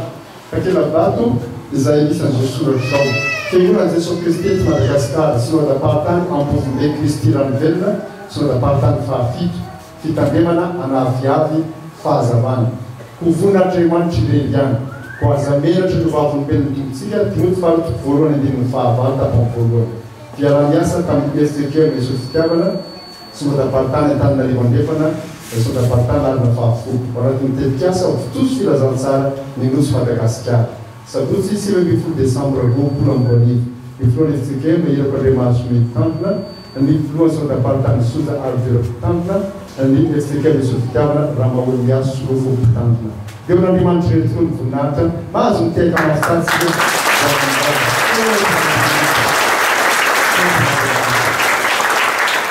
Isanganari mbahitatetsika mivavaka ny président synodale iara-tsangana federal vavaka isika mitera sy misaotra anao zay tompon'Andriamanitra rainay amin'ny alalan'i Jesoa fa ianao ry mahery namorona izao tontolo izao tamin'ny alalan'ny teninao namonjy izao tontolo izao tamin'ny alalan'ny teninao ary namonjy anay tamin'ny fahotana mba ho tonga zanakao izay mandova ny lanitra misaotra tompo fa ianao lay velona mivelona ty anatinay ka tsy mamelana hipitraka fa maniraka na hiasa ho izao takela-bato izao izay marika famantarana ny fitokanana an'izao trano fiangonan'izao dia ny fahavelomanao Andriamanitra sy ny fiasanao Andriamanitra amin'ny alalan'ny fiangonana sy ny kristianina dia ito tompo atolotra hivoninahitra amin'ny asa rehetra vita mba hamonjena fa na olona maro ato anatin'izao tanàna izao dia mety koa izay mpanomponao handretry tena mandrakariva eo anolony ny asa rehetra vita mba hisandratany voninahitra ao amin'ny anaranao amin'i Jesosy. Amen. Ary mpiatsangana ihany tsika ravina malala hotoizantsika ny raha-faharoapolo mahafinaritra teo dia ny andinina mbaevitra sy fahadimy indray no atao dia ao anatin'izany mivelony amin'ny toeran'izay vita ny andinina ny fahadimy izay vao miara mipetraka isika rehetra.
Irahantsika manao ao amin'ny firany FFPM laharakira fa 50 amby 700 mety misy tsy mahelina maromaro zany tsy mahely io fa io hirana ampianarin'ny tompona isotro fitiavana atao anatin'ireny fidoana reny ary tena tianay manokana izy io satria ny teolojia ny batisa rehetra dia ao anatin'io ry ao anatin'io hira fa 50 amby 700 io iraintsika manontolo zany 50 amby 700 zany sainy tsara indrindra ianareo ray aman-dreny manana zanaka atao batisaka hoe mety hoe tsy nazava taminareo zay fiomanana tamin'ny dinika io riavana ao teolojia ny batisa ao amin'ny hira fa 50 amby 700 io zany nareo avana voasotro fiavana zay maheno io mba mihira tsara nareo ary tsy mahitsy hoe midera vady mahay mandeha me micro mivadika io raha matoy ianao mba mitarika zay le izy tsy maintsy mba midera ihany andrandray zany Yeah.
antsika ireto namantsika ireto zay manavao ny fanoratena tsy manolotra ny zanany ho an'Andriamanitra amin'ny alalan'izao sakramentany batisa izao.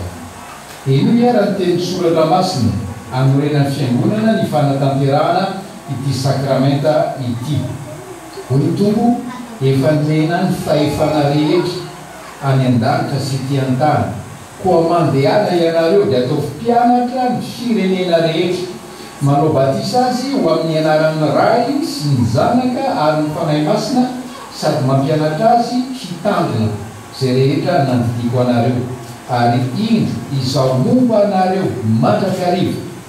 ambarabatonga ny fahataperana zao tontolo zao.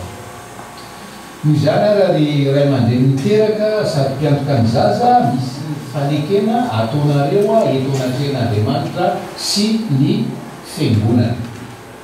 Moa manolotra ireto zaza ireto ho an'Andriamanitra raintsika ve ianareo. Ekenareo ve ny hijo na mite na miasa ho mpanompon'Andriamanitra mahatoky mba hahatonga anareo ho fianarana ho an'ireto zaza ireto amin'ny androm-piainanareo rehetra manaiky ve ianareo. Ekenareo ve ny anatanterahany fiangonana amin'ireto zaza ireto ny fitaizana rehetra araka ny filazantsara tokony atao aminy mba hitombony amin'ny fahalalana izao fahasoavan-dehibe raisiny avy amin'Andriamanitra izao sy alekenan'i Jesosy tompo mba azahoany hery handavany ny asan'ny satana rehetra manaiky ve ianareo. Vonina ny vavaka ho azy sy hampianatra azy hivavaka ka hampititra azy ho mpianatra sy mpolelady ve ianareo. Ekenareo ve ny hampianatra azy ny anton'izao fanaovam-batisa izao ary ianao zay hahatonga azy ho mpandray ny fanasan'ny tompo manaiky ve ianareo. Iary vavaka isika fiangonana aoka hitsangana ny fiangonana. Vavaka isika Andriamanitra raitsy toa tia dia tianay tokoa ianao, ary ny fitiavanao dia miaro mandrakariva ny fitiavana ianao. Tsaronay zao ny didin'i Jesosy Kristy tomponay sy ny teny fampanantenana nomeny tamin'ny nanorenany sakramentany batisa koa amin'ny talaonao zay raha io manatrehanay, ary aoka fanahinao masiny hanome hery ny asa tanterahanay eto mpanaovan'izao batisa izao zao vavaka zao dia ataonay amin'ny anaran'i Jesosy zanakao mpamonjy anay. Amen. Afaka mipetraka fiangonana satria maromaro ilay ankizy atao batisa ihany. Tsy no pastera vary zany ny anarana dia mandroso any le ray aman-dreny mitrotro any le zaza. Jean Ferlin Ferdinand Marcel. Jean Ferlin Ferdinand Marcel.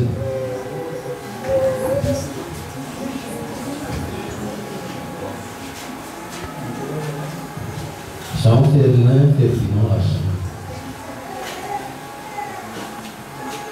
Jean Ferlin Ferdinand Arsène manao batisanao amin'ny anaran'ny ray sy ny zanaka ary ny fanahy masina. Amen. Mitsangana ary mahereza sy matanjana famombana.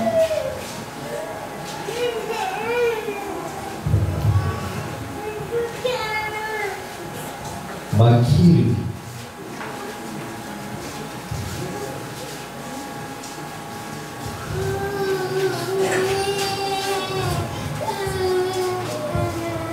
Makiry manao batisanao amin'ny anaran'ny ray sy ny zanaka ary ny fanahy masina. Amen. Mitsangana ary mahereza sy matanjana fagnombanao ny tompo. Amen.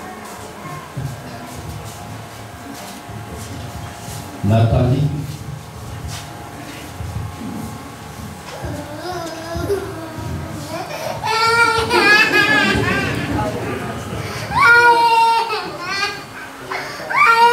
Nathalie manao batisanao amin'ny anaran'ny ray sy ny zanaka ary ny fanahy masina. Amen.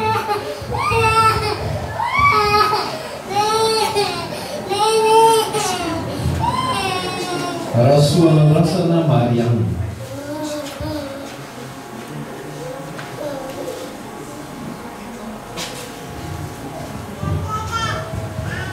Rasoanandrasana Mariana manao batisanao amin'ny anaran'ny ray sy ny zanaka ary ny fanahy masina. Amen.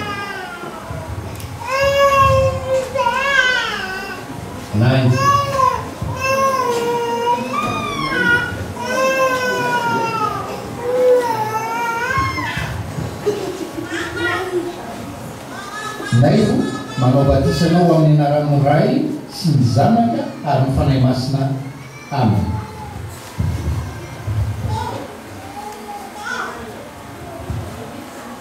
Rasoa manahira sala.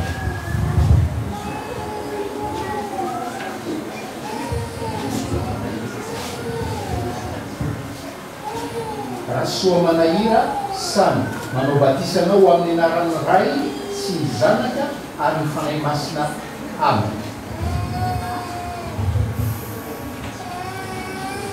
Sasary Jessica.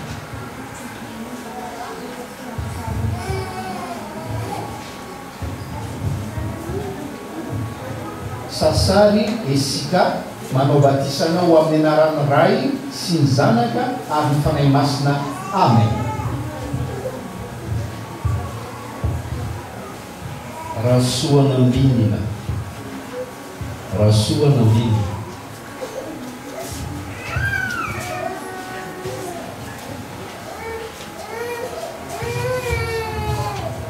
Rasoa Nambinina manao batisanao amin'ny anaran'ny Ray sy ny Zanaka ary ny fanahy masina. Amen.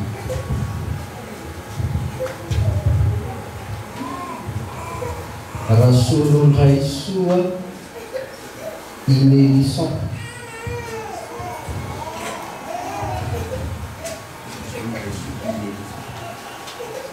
Rasolony Raisoa Inélisson manao batisanao amin'ny anaran'ny Ray sy ny Zanaka ary ny fanahy masina. Amen. Rasoa Nianina Olivier. Rasoa Nianina Olivier. Rasoa Nianina Olivier manao batisanao amin'ny anaran'ny Ray sy ny Zanaka ary ny fanahy masina. Amen. Rasoa Nambinina Hélène Mireila.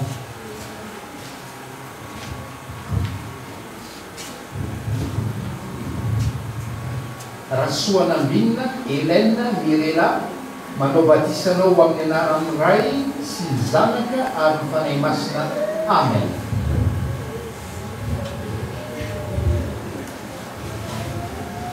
Dorlin Espero.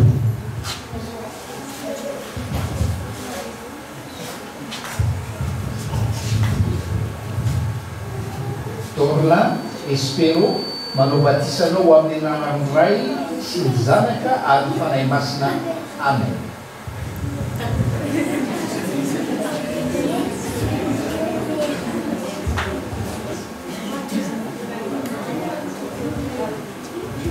Fardo.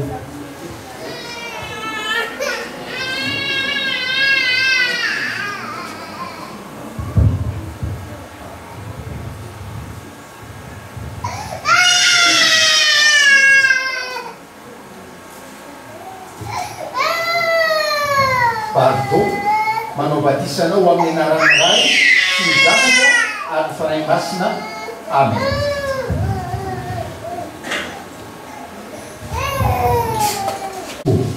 Fahatanteraka ny fanariany reto ray aman-dreny reto miombonay ao amin'i Jesosy Kristy ny Zanany ka isa mivaoaka ny fanjakan'Andriamanitra. Ny angatany fiangonana dia nitehirizanao ireto zazy ireto ireo mpanomponao reto eo ambany fahasoavanao ka mba hampaharitra azy hatramin'ny farany amin'ny fivavahana aminao izany vavaka izany dia ataonay amin'ny anaran'i Jesosy. Amen. Riavana aza matao toy tompo fa efa nanavitra anao aho, efa niaotsy ny anaranao aho, ay ianao. Amen. Mandehana amin'ny fifaliana tomponareo aho. Amen. Fijikema feto anaviavy mandray fitenenana voalohany dia nisolo tena mpanjakana dia niavy amin'ny efefikaeminy rehefa aloha izany. Rehefa vita ny hira amin'ny andakana dia mitsangana avy hatrany solotena avy eto amin'ny fijikema anaviavy, solotena amin'ny mpitondra fanjakana ary ny avy amin'ny efefikaema na ny fiangonana rahavavy. Bawa dan belakang.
Supaya memperkenalkan di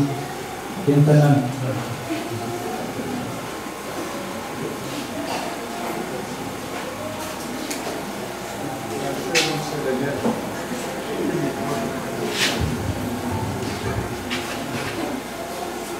Yang cinta tonga iteny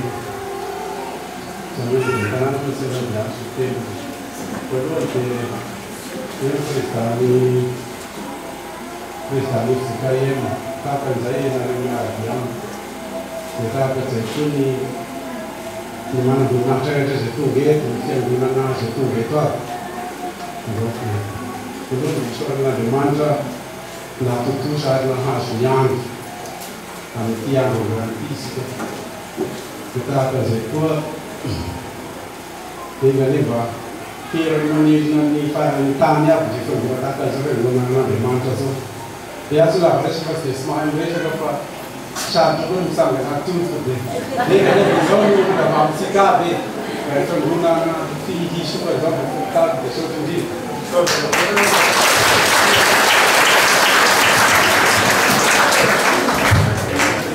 Jadi abang di PFK mesti abang nikah, abang di film akibat bang di konsultan arai sangat sekian pandang. Nikah rasi film itu narjab jangan bertanya dengan misal bang kita bertanya. So, ini saya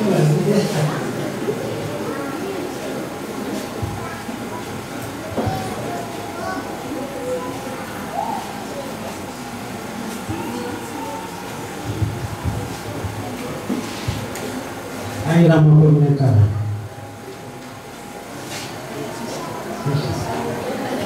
Bukan dia di sautan Andriamanitra sika, jauhan lehibe, nomeny Andriamanitra hitokana nanty fiangonana ity, zay ezaka nataon'ireo ny fiangonana Rahavavy FJKM. Dia Andriamanitra dia nomeny voninahitra voalohany ndraika dia hanjaka ny hafatra nomeny Jesosy Kristy asika manao hoe mandehana mikoria ny filazantsara eran'izao tontolo izao. Tsy ho tonga ny farany raha tsy maharay ny filazantsara eran'izao tontolo izao. Manaraka an'izay andriamatoa filohan'ny fiangonana FJKM Madagasikara, andriamatoa lehibe ny synodam-paritany FJKM Ambovombe amin'ny faritra Atsimo, dia nareo mpitondra fiangonana rehetrarehetra izay tonga eto, indrindra fa antsika kristianina rehetra avy eo amin'ny FJKM Tranovato Fady avy eo Betroka dia faly miarahabanareo ny fiangonana Rahavavy eto anabiavy. Koa dia miarahabanareo tompoko amin'ny anaran'i Jesosy Kristy tomponsika.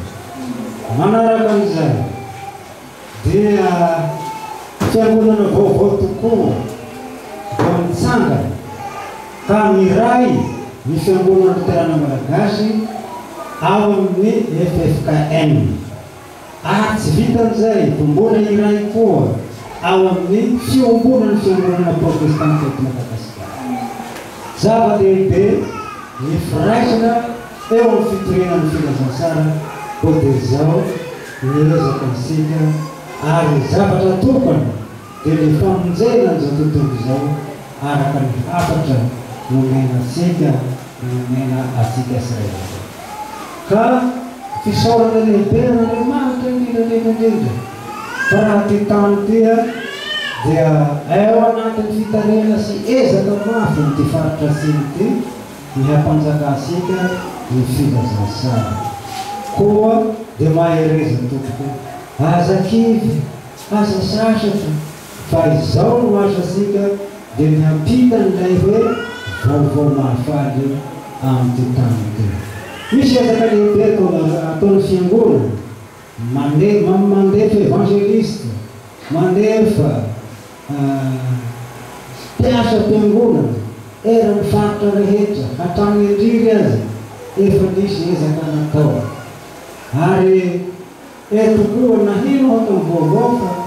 manana vina matanjaka ny FJKM dia hoe eran'ireo vohitry ny commune eto Madagasikara dia anorenantsika fiangonana. Ka dia rahabaly azareo fa nahazo ny commune Ambarasoa vita tanteraka ny fiangonana eto Nambiavy izay pokanatsika androany tsy ho lavateny aho fa dia isaorany Andriamanitra fatera sy voninahitra nataoko sika misaorana ndraiky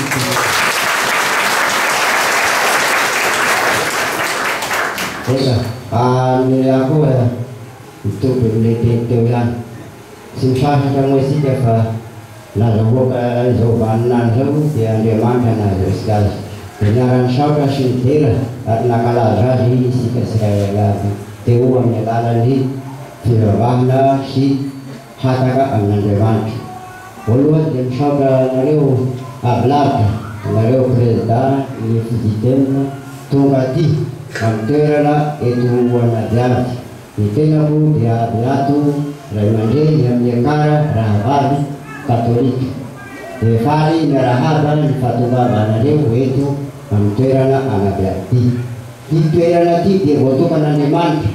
ho ny toerana fivavahana efisika ihany. Dia tonga tanitahiry soamasara natateraka nahavita azy isika miakavy dia fisaorana lehibe. Dia engany nangatasika mba tsy hevitra fa hiroso zao fitiavan'Andriamanitra ary fitiavasika zao fivavahana zao.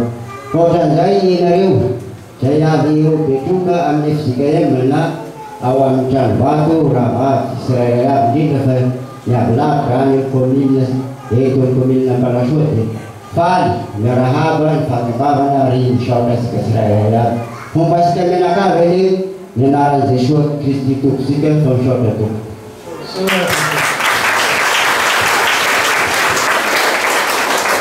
Fitaremana betroka zany zao.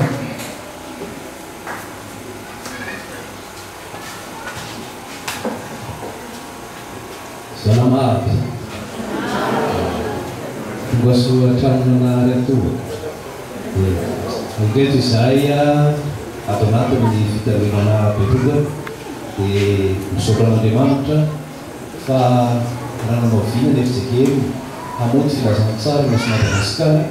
dia nanana anjara nipetohana aviavy ato anatin'ny fitavenana betroka. Dia misaotra an'Andriamanitra izay. Misaotra an'Andriamanitra manokana ihany koa namin'ny Andriamatoa ireko Andriamazoa amipitandra foan'ny fijekely. Misaotra anao zay président fa isaky ny solay ianao aty dia tonga tenay na dia lavitra aza tenay. Misaotra anao indrindra satria zay mahavangivangy no manindro. Ka tiantsika mato vangivanginy zay tiantsika mato vangivanginy dia misaotra anao indrindra. Andriamanitra ny président amaly fitianao amin'ny fikelezanay amin'ny fitorina ny filazana tsara. Ary maniry koa izay raha maniry ho ela fanapahana toy ny fijekely ianao. Ka rehefa mitsangana avokoa ny vondolona mpiara-mivavaka ato anatin'ny distrikeny Betroka dia ho avy aty mandrakariva ianao mitokana an'izany. Misaotra Mitokana manokana amin'ny Andriamatoa président synodale Soja Arthur Apitandro. Misaotra indrindra président. Zay zany zao tena hoe tsy kamoty fa na dia lavitra raha ny farako fay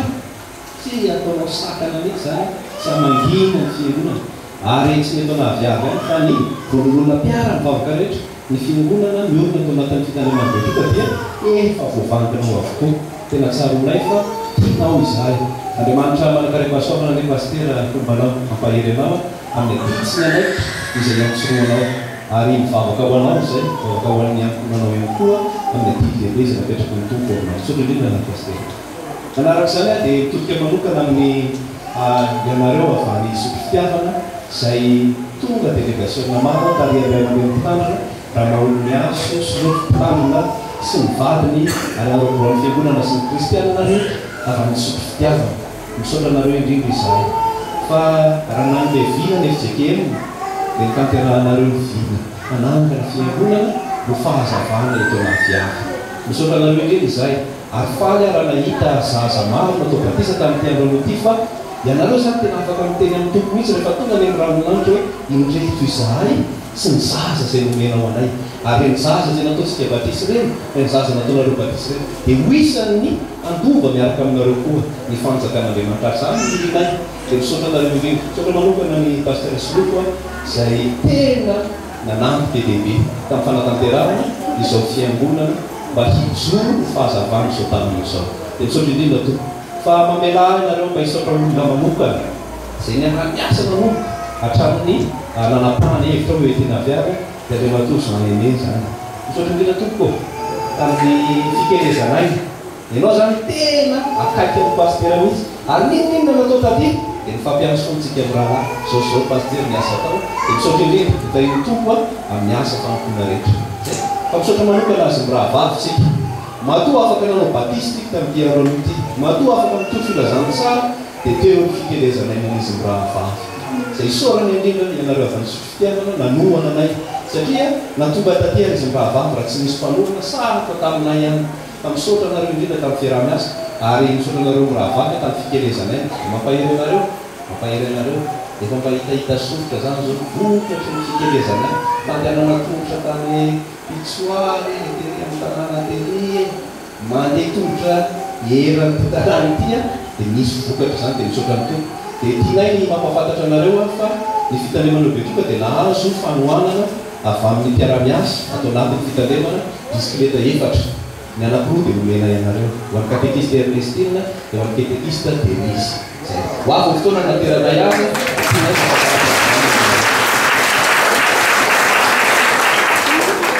farany dia mitodika amintsika avy amin'ny betroka misaotra antsika fa raha naneta ny pastera dia torotsika tena mahatsiaro mihitsy hoe miombinaina amin'ny kristianina raha lahtsika aty amin'ny farotatsika dia misaotra antsika rehetra tamin'ny fikelezanay tamin'ny fantanina fotoana ary indrindra tamin'ny fanoratena tonga somatsara miarany vavina teto farany dia mitodika manokana aminareo eto naviavy nezake masotro fitiavana raha tonga teto dia nilaza fa hitory ny filazantsara tonga teto izy mikosa tsy tonga izy rehefa tonga teto izy mitory filazantsara dia nanome toky fa hanangana fiangonana nanao izy sa tsy nanao ninina zany teneniny zareo avy nisotro fitiavana tsy navantika tamintsika izy tsy navantika izy tanterahany aby ety rehaka natao tamintsika tanterahany aby zay ka zao isika koa rehefa nanome toky izy fa ny fiangonana dia nanome toky koa tsika fa aninona atao amin'ilay fiangonana mivavaka atao amin'ilay fiangonana zay andreno tsy avandy andreno tsy avandy fa zareo avy ny fitro fitiavana dia ny tanany teny momeny arana olona zao fiangonana zao nanotaninany amin'ny hoe iza pastera no atao anarana dia nataontsika hoe FJKM fahazavana anaviavy tiako mba manazava kely aminareo ny fitandremana be toka dia nankalazan'Andriamanitra ny amin'ny fahadimam-potoana mijorono tenin'Andriamanitra tamin'izany dia hoe efa maizina nareo fa iny fa efa mazava ao tompoko kosa ankehitriny ahoana ny toy mandehana araka ny zanaka ny mazava efa naorona eto hiavana ny fiangonana ho fahazavana raha iso zany fahazavana Kristy zany fa tsy ny trano tsy tena ny trano loatra no tena fahazavana fa izaho sy ianao nandray amin'ny Kristy no tena fahazavana ary matoa naorona eto amin'ity toerana ity zany fiangonana zany dia mino sy manateny hanazava amin'ny toerana hoe manazava mantsy dia zao manala azy amin'ny arizina rehetra amin'ny fahotana amin'ny toriteny teo amin'ny asan-dahana amin'ny tsy fahamarinana rehetra iainany analatsika amin'izany ka tandreny sao dia hoe pastera efa tsy tonga tapika efa miondro efa latsaka moriny atamparany aby reo fa alamin'iny tsara ny programa miaraka amin'ny katekista mivavaka maraindray vita fampampiavahana maka izy mandeha mamonjy manondraka tongolo inavy le torana any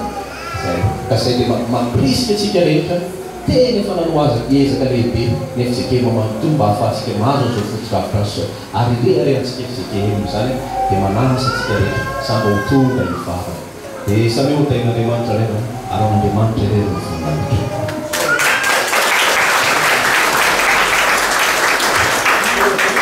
sy tena fa FJKM isotro fitiavana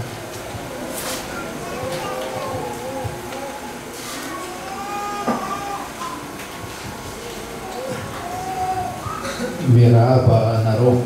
ny anaran'ny tompontsika revana manona aminareo ny fahasoavana sy ny fiadanana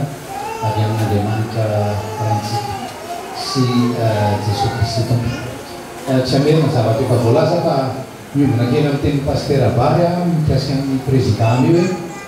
hoe ho lava fanapahana eo amin'ny fitsikaina ianao président za moa zao miteny dia malalaka fitenenana dia za mba hitahita tety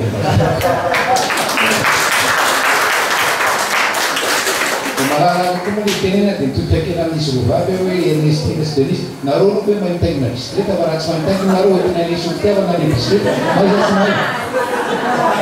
mahay tsara ohatra hitomonareo rovavy sotany amin'ny fiarah-miasa ny sotra koa ny amin'ny pasteur synodaly satria no nanamora ny procédure rehetra satria ny zavatra rehetra moa atao anaty fanajana fandaminana misaotra ny pasteur Abaly ny amin'ny encadrement sy rovavy natongavana amin'izao diny azao ny firariana tompoko amin'ny FDFJKM anaviavy tia efa voalaza tsara teo hoe ho mpampiditra olona any an-danitra fa faharoa eo anatrehany fahasairana amin'ny lafy isan-karazana lalovon'ny firenena dia mba hoe ho fiangonana mitsinjoa sy hamonjy kristianina malagasy amin'ny lafiny ara-nofa ara-batana ara-tena rehefa tsy hanotsika dia mihafa no anao azary dia firariana ho anareo rehetra tona viavy bevoka sy ny hafa koa katolika luterana dia hoe samy tafahoana any an-danitra sika rahamo satria tena misy zanaka samy tafahoana any an-danitra tsy ahotadidy daholo le tare fa rehefa hoe hiaraka andeha amin'ny lalam-bolamena any Jerosalema vaovao sika izay nambarany baiboly aza misalasala manakana hoe pastera sabotsy 19 décembre 2020 fitokanana anaviavy miara-mivavaka atao anaviavy sy aza misalasala zay zay nao ataotsika aza misalasala dia zao rehefa any Jerosalema any dia aza atao hoe pastera solofo tena hoe solofo satria tsisy pastera zany tsony azao tsara PS eto izy PS soja Arthur fareva Arthur Martin Bary na dia Amia zay anankiray faharoa za tsy dia zatra fitenenana dia ataoko eto fotsiny dia zay anety fa nazava be ny tenin'ny pasteur Ami hoe milaina amitsika raha te hovonjena dia inona bevaka manotena mbola hotory ndray pasteur Aba tamin'ny anjara fitenenany dia hoe raisiny fahazavana manora tena raisiny fahazavana fa izany le azo dia zao ry avana zao nataotsika tena manetsika fona etya pipitre etya mahita tanora maro be ohatra zao babesaka ny fiangonana efa vakina fa hoe tena hoe akafotsina ny fiangonana ahitana tanora sy ankizy ohatran'izao ary inoana efa tena faly Jesosy any an-danitra mahita nareo tanora sy ankizy satria hoe miteny dia hoe anotoy ireo ny fanjakana dia aleo vavaka sika ho an'izay mazoto hoe vavaka fanoratena vavaka hoe andraisana any Jesosy fahazavana za mivavaka dia atao le tolo le vavaka zao dia zay tanora zay ankizy vonina hoe andray an' Jesosy anolo tena ho an' Jesosy andray an' Jesosy anolo tena ho an' Jesosy andray ny fahazavana dia mitsangana rehefa aveo dia tonono le vavaka dia amin'izay fantatrareo tsara hoe inona no atao le tolo vavaka dia rehefa miteny pastera Soa dia mitsangana zay tanora vonina anolo tena sy andray fahazavana tahak'izany ohatrohatra zao zany le vavaka hoe Jesosy raisiko ho tompoko ianao tena hoe atolotra anao ny fiaina Jesosy raisiko mpamonjiko ianao vonjeo amin'ny fahotako vonjeo amin'ny fahazaran-dasy zay le izy dia tamy ho anao mandrakizay fa anao mandrakizay azonareo zay zavatra mety somary lava kely kokolo zay izy eninareo tanora le zany eninareo izy eninareo verakisy saona eninareo tsy eninareo dia zay tanora sy ankizy tena hoe vonina anao an'izay vavak'izay ho fanolora-tena ho an'i Jesosy, ho fandraisana an'i Jesosy fahazavany hanazava ny fiainana. Dia angatahako izay ankizy tanora vonina anao izay vavak'izay zany ankehitriny mba hitsangana eny toerana ihany. Ndao araraka izy malala sy vonina dia mba mitsangana eny toerana ihany. Ndao ary.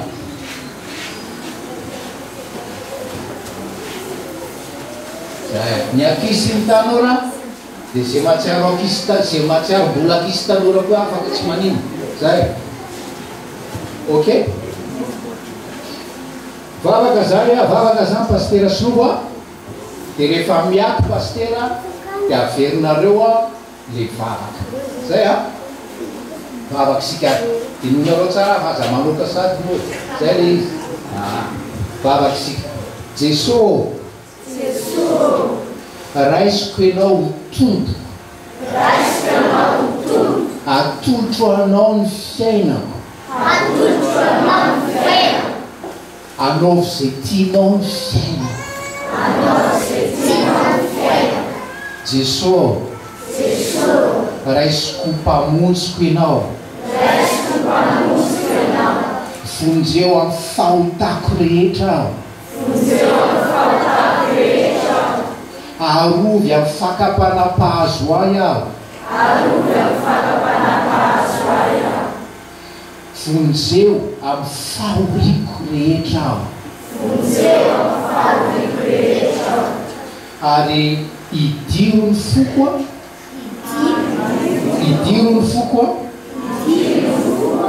ary ataovy mahatamana anao ny foko. Ray malalo taio za mba hivelo eo amin'ny fanatrehanao mandrakarivo. Jesosy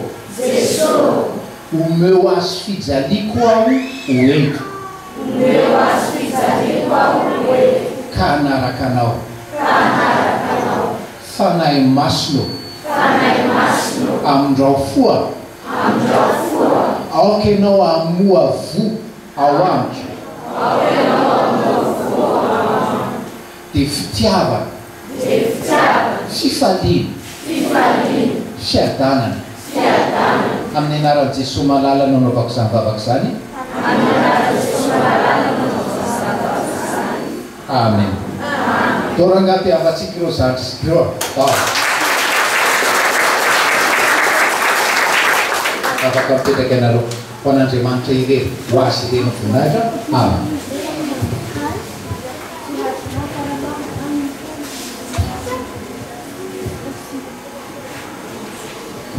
Iany avy mijoro eto amin'ny solotena Synodam-paharitany Ambodibe Atsimo Kristy Ranovelona. Zay moa zany anarana lavalava dia somary misy adiny ny sasany.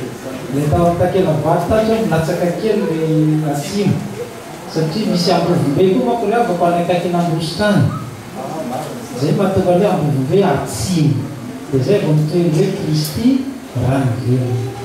Dia misolotena za Synodam-paharitany zany ary avako amin'izao fahasoavan-dehibe raha isitsika izao voalohany indrindra dia misaoro antsika n'Andriamanitra satria manome zavatra tsy voatanisa ary tsy azo tononona ho antsika olombelona Andriamanitra. Dia manaraka izany totoka aminao Andriamanitra finoa ny amin'izay fahafisaorana sy fiarabana nataondreo namana teo aloha dia mahakomanana izany. Makasitraka indrindra fa tato anatin'ny mandaza amin'izao indimy ianao zany zao taty amin'ny Synodam-paharitany. Za afaka manisa tsara mihitsy.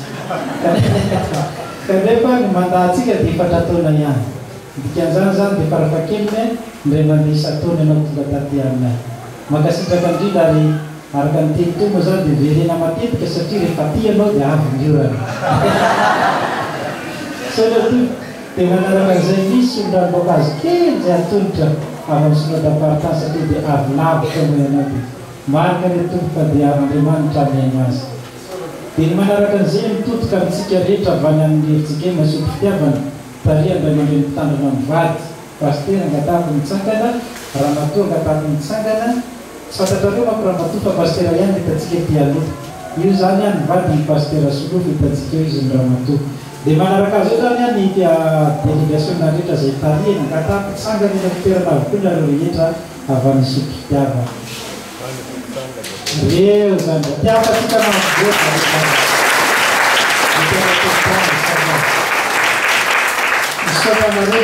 misaotranareo fa tena bebe miasa n'Andriamanitra nataonareo taty mahakasitraka indrindra ny amizehitra fandorateny efa vitanareo. Aty amin'ny sotoam-paritany zao raha nanao fandaminana ny febe amin'ny miara-maloso ianareo avosotro fitiavana zany zao no mitokana fiangonana voalohany trano iresantsika io amin'ny fiarahany asa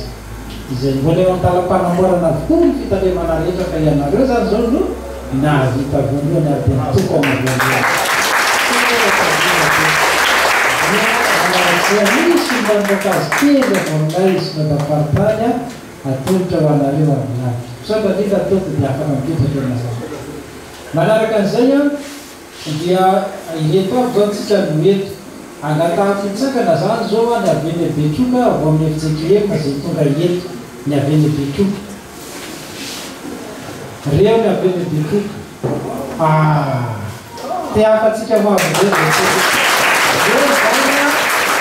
reo fitanenandreo ao an-tampon-tanàna ireo zany midiran'ny fahazavana voalohany dia zareo no nizaran'ny fahazavana ato anatin'ny district amin'ny Betroka tariany ray aman-dreny mpitandrina efa mianaka makasitraka indrindra tompoko afaka mipetraka ianareo. Dia manaraka an'izay misy vao manakireo akaiky Betroka ao hoe andakana angatana hitsakana manokana ny andakana reo zany hitazanaka Betroka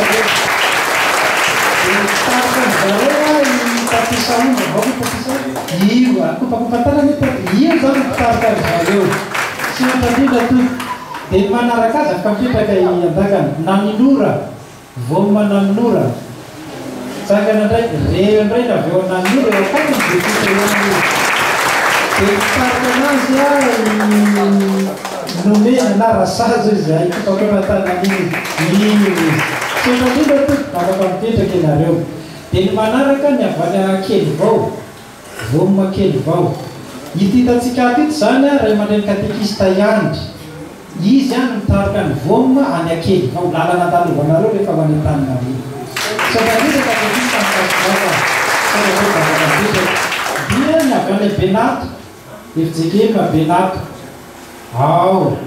io hitantsika mijoro io ny kedy zafinjoraza izy zany mitarika efa fiangonana le Benato zava-fiangonana Betroka efa atriny izy zany makasitraka ray aman-dreny amin'ny famitona dia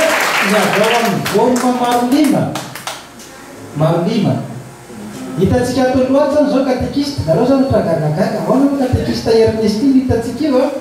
no ny fandaminana tato sotoam-paritany zany dia izy aloha zany zao miavontsy maika le vomma marolima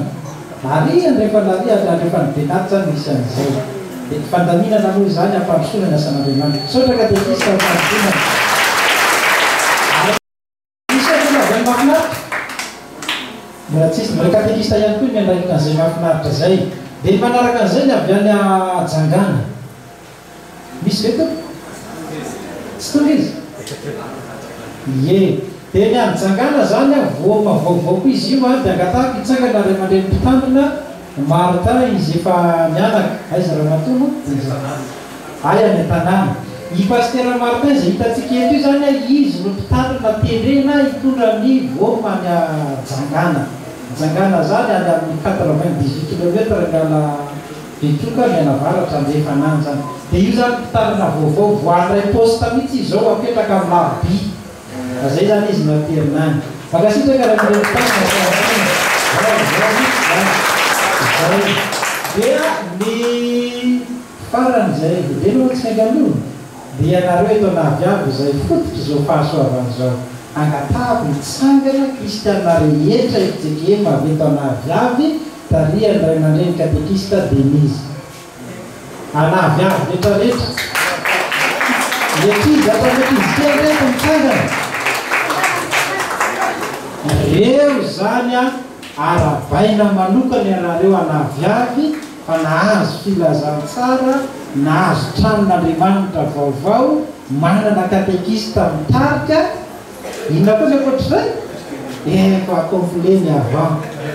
zay afaka mandroso amin'izay nareo anahaviavy raha isoa ny afatra nataondro ray aman-dreny teo aloha fa niteny teo a ny amin'ny fiovana ny amin'ilay fahazavana ny amin'ilay fivavana atao amin'ny tranon'Andriamanitra dia mitsodrano anareo ny somadaparitany mba handroso tsara amin'ny fivavahana amin'Andriamanitra ianareo saotra tompoko afaka mipetraka ianareo dia zao tsika fijekemo moa zany maha-protestanta-tsika dia ny azo fijaliana sy ny tenin'Andriamanitra ny zava-dehibe dia io zany azo fijaliana efa hitantsika ry mijoro androlia dia raha mba mety afaka mijery tenin'Andriamanitra ianareo dia asiana soratra zany manodidiny ry mbola tsisy zany mako zany izy zao dia io zany nareo anavyavy any mijery inona ny tenin'Andriamanitra ho atao eton'ilay manodidina fa isaky miditra tamin'ny fiangonana fijekemo tsika dia sady mahita azo fijaliana ny mahita iny tenin'Andriamanitra misoratra eny aleeny izay zany ataotsika izay ny manaraka an'izay raha manabe isorana ireo solotena mpanjakana ianareo fiangonana rahavavy atanavyavy fa tena manana ray aman-dreny ny FJKM manana zoky ny FJKM manana anareo katolika sy ny FLM satria ianareo ny zoky aty atsimo arahanay FJKM idianareo ka dia tsy ireny zay amin'ny asa fitoliana filazantsara fa manana anareo zay efa ny adolalana dia mirahasoa makasitraka ny fahatongavana sy ny fanotronana ny farany avako dia zao synodam-paritany dia manana vina aletena taona 720 ny fahaleovatena io mizarana telo fahaleovatena ara-pitoliana fahaleovatena ara-drafitra fahaleovatena ara-toekarena zay zany ny fahaleovatena hotrakaritsika ka vo manomboka zany tsika zao eto anavyavy dia efa taliana amin'izay sahady isika isotro fitiavana araka ny fandaminan'ny folobe dia miara-mandroso zany ny anarana ilazana azy miara-mandroso fa misy voambolana koa tatao farafara ny hoe mpiara-miasa tsy hoe isotro fitiavana ny mpalohana atsika dia tsika tohanana foana manam-piavin'i Jesosy eny amin'ny ranolanitra fa tsika dia miara-mona mandroso isika dia miaraka miasa isika ka isika eto anavyavy zany dia taliana hatratra n'le vina synodam-paritany aletena ara-pitoliana ara-drafitra ara-toekarena ny ara-pitoliana zany ny tanjona atsika synodam-paritany dia hoe isy olona avy eto anavyavy zay naray amin'i Jesosy tompo sy mpamonjy-tena velively nitsangana teo ho tonga mpitoro-teny ianareo ho tonga mpiandro ianareo ho tonga katekista ianareo ary isy pastera ivoaka avy eto anavyavy reo zany ny hitory ny filazantsara aty amin'ny faritra misy atsika me izy dia ny ara-toekarena aloha zany rehefa arolina kely eo mitandona atsika dia ny hoe tsy zareo avy amin'ny sotro fitiavana intsony niantoka ny katekista nampitandrina hiasa eto amintsika fa isika avy eto anavyavy dia ampiomanina amin'izay dia izao zany misika izay le izany dia miara-drafitra moa zany dia le mba ho complet maha-FJKM azy misy sampana valo aka misy borao misy pedrara misy fandray fanasany tompo tonga fitanemana izay zany le izy dia nidika na tantaratsika andreo ny avako kristiany FJKM rehetra na kristiany FJKM tsirairay ateo synodam-paritany dia mandalo ndraiky dikana telo eto teraka aho mitombo aho miasa aho zay le izy telo kristiany FJKM materaka aho mitombo aho miasa aho da averitsika nefa fisarova telo teraka aho mitombo aho miasa aho zay zany atao hoe kristiany FJKM raha ohatra ka mandalo andreo dinganreo ny kristiana tsirairay tsy hoe tsika dia aleo tena riavana araka ny vina ny synodam-paritany ateo dia ny tena farany dia verarano zany ny président synodal satria mivelatra ny synodam-paritany dia misy an'ireo avatsika ho faritra tsy hoentina mbavaka amin'le kere tena mameko mafy dia raha ohatra ka tsy mahatratratra ny farany a zany na amin'ny fiangonana ny sakafo na zavatra samihafa raha efa mandalo ny tomobila mety iarahako ho any atsimo dia andao atsika sahady vetivety fa amonjy any ambosary amin'ny fizarana andreo fanampiana amin'ireo namatsika kely dia iverina tiandray aho anenjika amin'ny herin'ny rapitsy verina ty avetroka indray aho amin'ny fotoana lehibe eny Betroka zay anasana ny zanam-piangonana rehetra atao anatin'ny fitandrenan'ny Betroka noho ny amin'ny ray aman-drentsika mpitandrina pastera Bary zay mbola azavainy ray aman-dreny FJKM moa ny amin'ny fandaminana ny amin'izay dia tsy maintsy manenjika an'izay ka dia niompifaliana aminareo eto anaviavy izay soratatao atandehona Andriamanitra lery ny voninahitra dia raisitsika mpitiavana riavana ny ray aman-drenitsika voalohany efitsika enina izay hamarana izao fandraisam-pitenenana izao.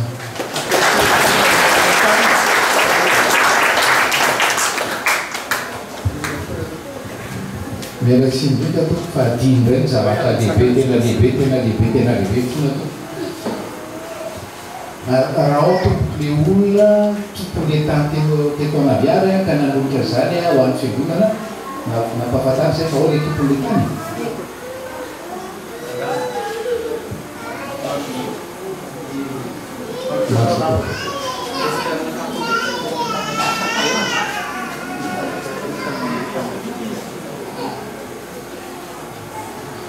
ia tena fofeno hafaliana ry avana no anoloranatsika sakafataranatsika ny avantsika ato a kristianina katolika fa miova anaraka ny FJKM tany ho an'ny FJKM tena zava-dehibe ho anay zany ary zany mijoron'ny filohan'ny FJKM itokaikinay tena maneo sorana sy mifankasokana tompo amin'izany fitiavana lehibe na sy hoanao zany ny tompo a amaly fitianao tompo no hitahianao ry avana ny zava-dehibe le hoe manolo tena ho an'ny tompo ry avana manolotra ny fonao ho an'ny tompo fa misy fiteny toroteny manao hoe raha tsy atolotra ho an'ny tompo koa ny poketranao raha tsy ho atolotra ho an'ny tompo koa ny fanananao a dia tsy tena feno a le fanoloran-teny fangetriny zany zao mpanompon'Andriamanitra zao zay katolika fiaviana katolika fiangonana manolotra ho antsika FJKM zao tany zao a makasitraka eram-po eram-panatoko a mahitsika tehaka moefijery tsy mety zany meva hoe mirefidrefitra mirefidrefitra averiny indray mandeha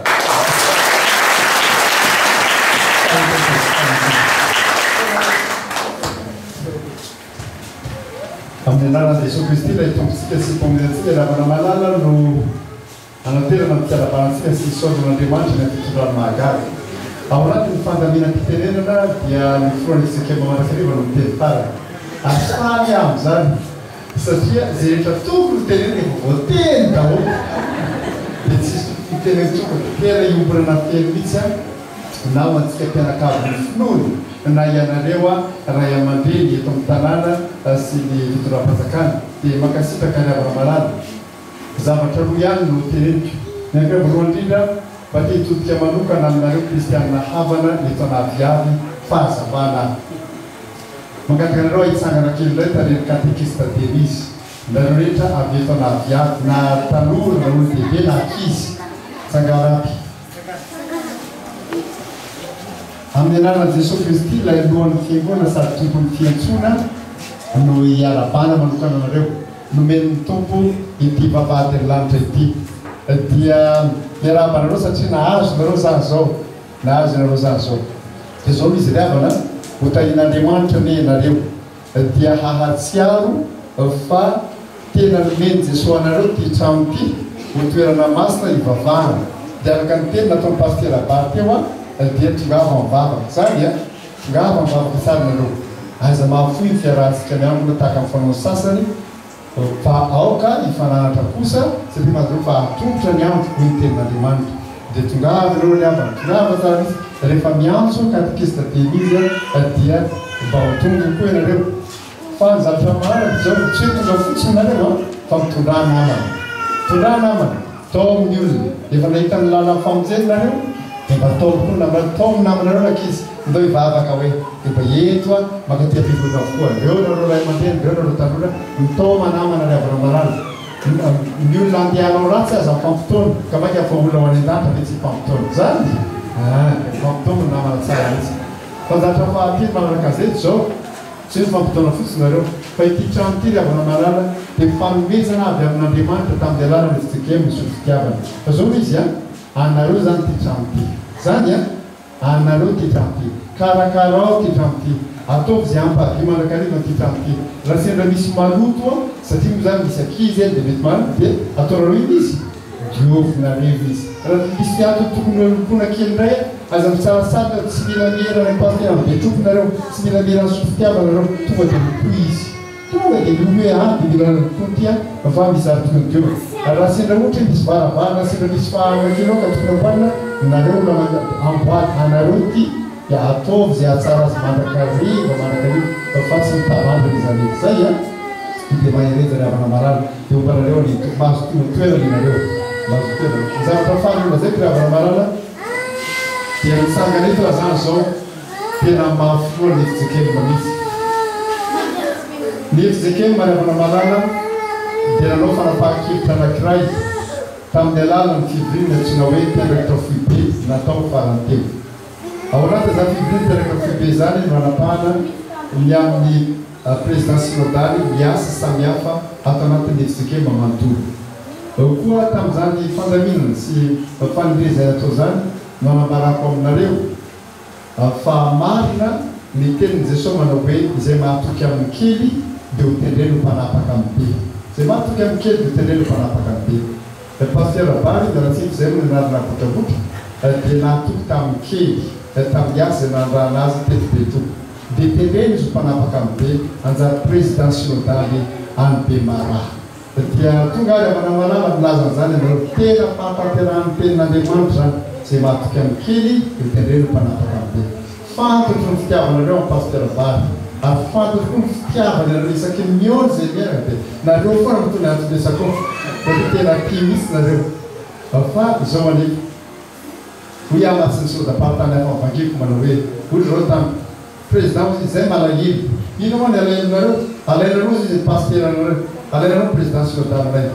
faly ao ara malahelo nareo faly a satria tsy aleo very afako misaraka dia mbola mifankalahelo toy zay mifandrofako misaraka zany karaha malahelo nareo a fitiavana ke zany fitiavana dia mankasitraka mihitsy za io amin'ny foibe fisikema dia mankasitraka ny amin'ny fitiavanareo amin'ny paster Bary mankasitraka ny amin'ny fitiavanareo fiangonana ary mankasitraka koa ny amin'ny fanekenareo za fandaminana zany dia tsy ho frantsay izy ana mahazo tomanareo tsy minary fandeha izy a tsy manina mihitsy mitomany fa zato mahafinaritra mahitan'izany mba fakamano tsy kena hoe kristianina mifankatyreo tsy zava-tsara tan'izany dia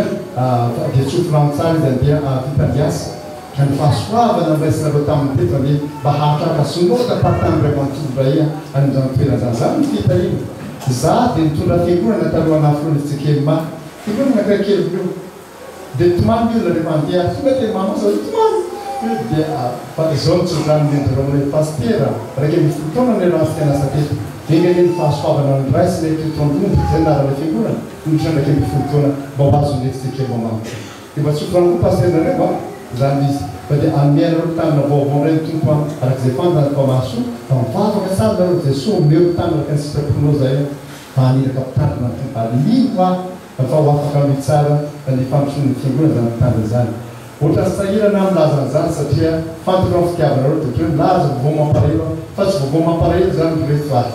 fa vaovao mahasoa zany amin'ny fanitarana ny fitonana tsara zay dia raha soindrindra mbola hiaraka aminareo a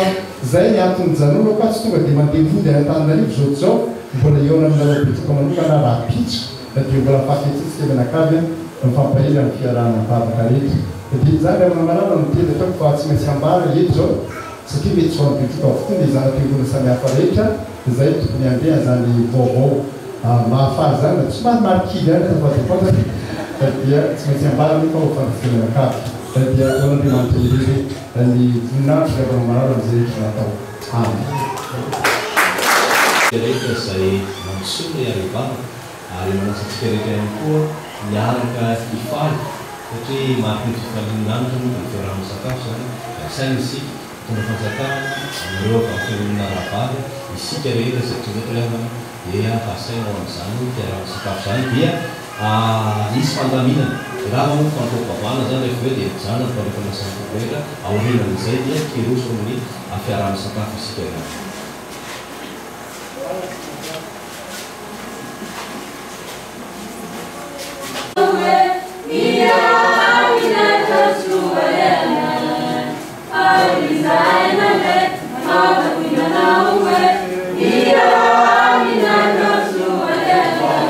Hallelujah.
Ianao zay tia an Jesosy Kristy tompontsika amin'ny fitiavana tsy metilevina.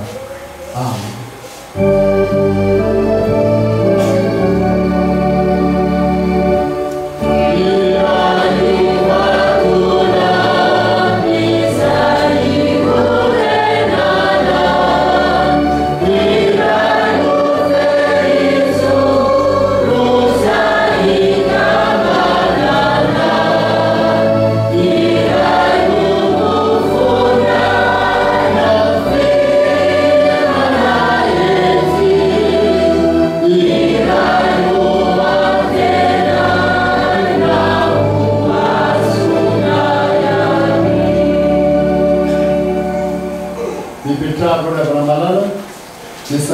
Mivavaka mangina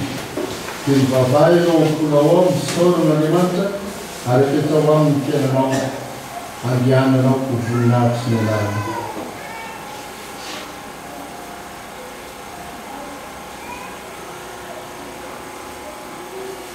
Dia Andriamanitra ireny amin'ny voninahitra amin'ny anarany Ray sy ny Zanaka ary ny Fanahy Masina. Amen.